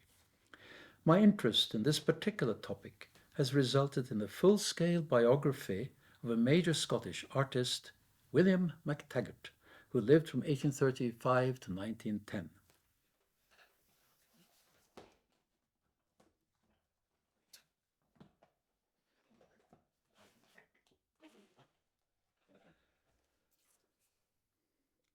MacTaggart was an exceptionally talented painter of the Scottish landscape, especially featuring the sea at all seasons. My book, Singing the Song of the Scottish Heart, William MacTaggart, 1835 to 1910, was published in 2007 and was sold in almost 3,000 copies. I've also published several articles about Scottish art from that period in various journals. I also edited a volume containing contributions by Norwegian and French scholars on the Norwegian artist Peder Balke, who lived from 1804 to 1887, and a rather original, largely self-taught landscape painter who has recently been discovered by the art world. A major exhibition of Peder Balke's work was mounted at the National Gallery in London in 2014, and the room in the Louvre in Paris is now mainly devoted to a permanent exhibition of his work. How that work got there is a long story which we cannot repeat here, but it's quite interesting. One can go there and see Peder Balke represented by, I think, if I'm not mistaken, 28 paintings. The book, entitled Un peintre norvégien au Louvre, a Norwegian painter in the Louvre, was published in 2006 here in Oslo by the Institute for Comparative Research in Human Culture as a result of a 2-day workshop I organized in Paris in 2003. One of my greatest pleasures in life is to visit museums and exhibitions, and books on Western art, ranging from Giotto to Picasso, constitute a good third of my library. One might ask why, instead of working on Western art, I would not have preferred to work on Indian or Tibetan art, which would seem to be closer to my professional activity as a Tibetologist. The answer is that it is the very difference between these two cultural worlds, the West and the Indo-Tibetan world, that I find fascinating and stimulating. I don't want to be confined to either the one or the other, and I hope that I am working and publishing professionally in both. I hope that my work on Western art, however modest, can be relevant somehow, and vice versa, for Asian, Tibetan and Asian art. This is something I found when I had a chance to talk about my work on the Charya Giti at a symposium in Stockholm in 2017. I was struck, preparing my paper, by what seems to me to be a similarity in worldview, or at least an expression, between the Buddhist Siddhas of Bengal and some of the surrealist painters, particularly Max Ernst and René Magritte, almost 1,000 years later. So this lecture has since then been published. When I took early retirement from the University of Oslo, and now skipping to a different topic, I felt a need to engage in pursuits, including art, that had not been my priority until then. One of the things I wanted to do was to study theology. In this, I was encouraged by the Bishop of Oslo, the Roman Catholic Bishop of Oslo, Bernd Eidsvig, and I enrolled as a student at the Free Theological Faculty in Oslo. I got a student card and lived the life of a student for about 2 years, and took exams and so on, which some would say that was my fate or my karma coming back on me after having presided at so many exams of unfortunate or sometimes maybe also fortunate students. So be that as it may, I also studied at the Catholic University, Institut Catholique, in Paris for about a year. I found the lectures and seminars at the Institut Catholique extremely interesting, and in particular, I was introduced to the so-called narratological approach to textual studies, which has remained of great use and inspiration to me. As I was preparing for the priesthood, I had the opportunity of experiencing an active assimilation in greater depth into a vast and complex liturgical and theological tradition, and of exploring it from an insider point of view. I believe, but of course in this I may be mistaken, that I was able simultaneously not to lose sight of the fact, or at least what seemed to me to be a fact, that all religious traditions are, no matter what one's personal beliefs may be, culturally determined. Their origin might be beyond that, who can say, but the actual form it takes is determined culturally.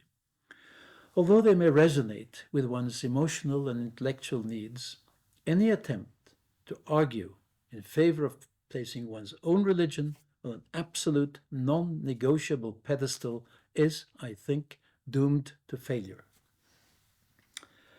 To return to Tibetan studies, I would like to share some of my thoughts about the contemporary Tibetan scene, more particularly in the diaspora. As I mentioned earlier, my engagement with Tibet was fueled by the uprising in 1959 and the subsequent Chinese takeover. This has remained my basic motivation for continuing to engage in Tibetan studies. In many ways, the subsequent emergence and development of the Tibetan diasporic community is impressive.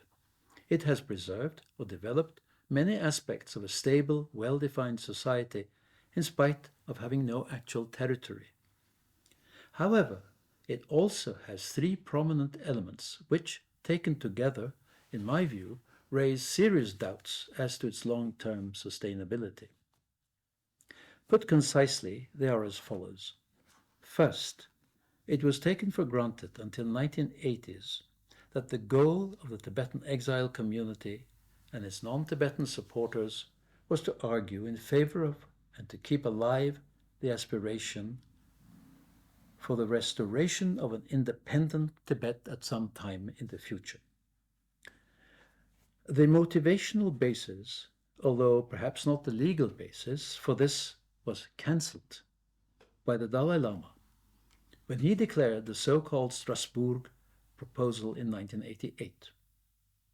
The substance of this statement was that the Tibetan agenda should henceforth not be independence, but rather so-called real autonomy. Presumably the rationale was that since this was a reasonable demand from the Tibetan side, the Chinese government might be willing at least to discuss it, to consider it, and it would not be realistically possible, so the argument would go, to expect more than that. Today, 45 years later, it is abundantly clear, as it should have been from the beginning, that the proposal does not interest the Chinese at all. Nothing has been gained, and a great deal lost, namely the legitimate claim to independence, a claim which only the exile community and its authorities could have maintained, although it at one time had the support of many experts in international law. In the meantime, the so-called middle way approach has become a dogma, and any Tibetan in the diasporic community who questions it risks being branded as anti-Dalai Lama and consequently pro-Chinese.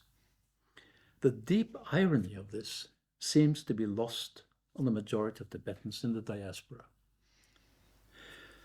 This leads me to the second point, namely the fact that the Tibetan exile community is a community in which conformity to certain key values is expected, and great social pressure is applied on those who do not conform. Among these values is the idea, for which there is no historical foundation, that the entire Tibetan plateau was the home of a single nation, largely ruled by the government of Lhasa, of which the Dalai Lama was the head. Likewise, the Gelugpa school, which was closely integrated with the government in Lhasa, has now become dominant in the exile community.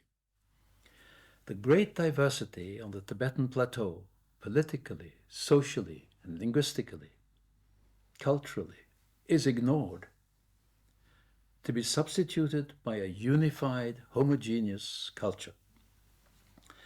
Presumably, it is believed by the majority of Tibetans in the diaspora that this will lend greater weight to what is called the cause of Tibet on the international scene, but it is difficult to see what there might be to actually lend support to this belief. Finally, and I think most troublingly, there is no clearly stated and generally accepted mechanism to deal with a situation which sooner or later necessarily must arise when the Dalai Lama, who in a few years will celebrate his 90th anniversary, at some point of time passes away. I have nothing but admiration for the way in which the present Dalai Lama kept up the spirit of Tibetans and mobilized international support for the Tibetan community in the decades following 1959. However, my impression is that Tibetans generally are unwilling to face the reality that their beloved leader eventually will not be there to guide them in the future. To my mind, there is no doubt that although the present Dalai Lama is the glue that holds the diasporic community together, his successor will presumably be a child represented by a regent or someone with a similarly temporary function who cannot possibly be expected to fill the gap of the present Dalai Lama. What the consequences of this for the Tibetan community will be remains to be seen. Leaving these broad considerations behind and zooming in on Tibetan studies, an important change has taken place in the academic landscape over the last 50 years. I am referring to the visible presence of young Tibetan scholars, not only in the diasporic community, but perhaps more significantly in Tibet itself. The Network for Cooperation Tibet-Norway, which involved several Norwegian universities on the one side and academic institutions in Tibet on the other, and was funded by the Norwegian Development Agency NORAD for more than 20 years, was able to facilitate the presence of roughly 120 young Tibetan scholars in Norway who obtained either their MA or their PhD degrees in Norway. And a number of joint research projects were carried out in Tibet itself. It was a great privilege to get to know quite a few of the Tibetan students, not least in my capacity of thesis supervisor of some of them. All spoke and wrote English, and most had a good academic background and were highly motivated.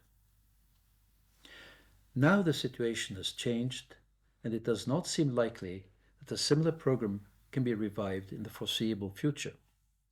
I was involved in the board of the network to some extent and would like to commend two of my colleagues at the University of Oslo, namely Professor Jens Brorvig, who was among those who initiated the program, and Professor Hanne Havnevik, who was chairperson of the board for many years, until the entire program was terminated, basically because it was clear that the Chinese government did not wish to continue it.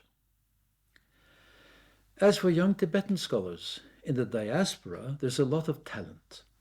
Since Tibetans in India generally are stateless, they normally cannot compete for government-funded positions in India, such as teaching or research posts in the universities or anywhere else where government funding is involved. Consequently, many try their best to obtain scholarships and travel abroad for studies. The situation is fundamentally different from that of Tibetans inside Tibet. The latter have economic security but little academic freedom, while Tibetans in the diaspora have freedom, but all too often economic and social insecurity. It is understandable that their situation in exile is frustrating, and perhaps this is the reason why not a few of them defined their situation as post-colonial. Although Tibetans, as opposed to Indians, had never been colonized before Tibet was turned into a Chinese colony in the mid-20th century, some young Tibetans in the diaspora seem to direct their frustration towards Westerners, whom they accuse of being privileged in ways that they themselves are not, rather than towards the Chinese government. I do not dismiss the issue of post-colonialism, but in the case of Tibetans in the diaspora, I believe it is misplaced and unproductive to keep harping on it. To wind it all up, I would say that I feel fortunate to have been able to work in Tibetan studies. Tibet has an ancient history, and the early stages of the cultural and political history on the Tibetan plateau are only now beginning to be more systematically explored, also thanks to archaeology, especially through the inventorying of the visible remains of buildings and the steady discovery of objects which provide insights into ritual, military, and social conditions. Of equal importance is the documentation of non-monastic rituals, which are rapidly disappearing in Tibet, but also in the Himalayan borderlands, that is, Nepal and Bhutan. Time is running out, but whatever can be salvaged will make it possible to understand that Tibetan culture is so much more than monastic lineages and canonical textual traditions.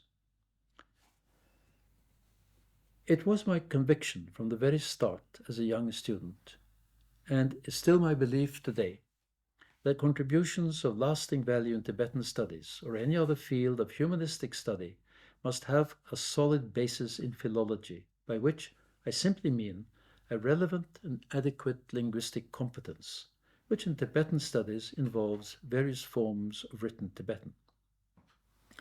I am very much opposed to the linguistic imperialism of English and the facile argument that a reasonable working knowledge of English is sufficient for academic studies and intercourse. For those of us who live in the West, and in particular those who are Anglophone or who, like Norwegians, were overwhelmingly Anglophone in international contexts, the argument that a single lingua franca is sufficient is completely wrong and entails a severe limitation on one's access to relevant research. How can one study the Tibetan Gesar epic without reading French, or the history of Christian missions in Tibet without reading Italian, or engage in Tibetan folklore studies without reading German? How can one ignore the vast Wörterbuch der tibetischen Schriftsprache, the Dictionary of Literary Tibetan, published in Munich, of which the first fascicle appeared in 2005, and today, having reached 51 fascicles, has only reached the letter Pa. In other words, is only halfway through the alphabet. I will end with the word halfway. There is no such thing as halfway in academic work. Our task must necessarily be an ongoing process. It has no absolute beginning or any foreseeable end. And the individual scholar is just a link in a chain, or better, a tiny strand in a vast web. Tibetan studies have much to offer to the world, but also to oneself personally, especially if one can avoid making it one's entire intellectual horizon. My experience, at least, is that only then can one appreciate its true value.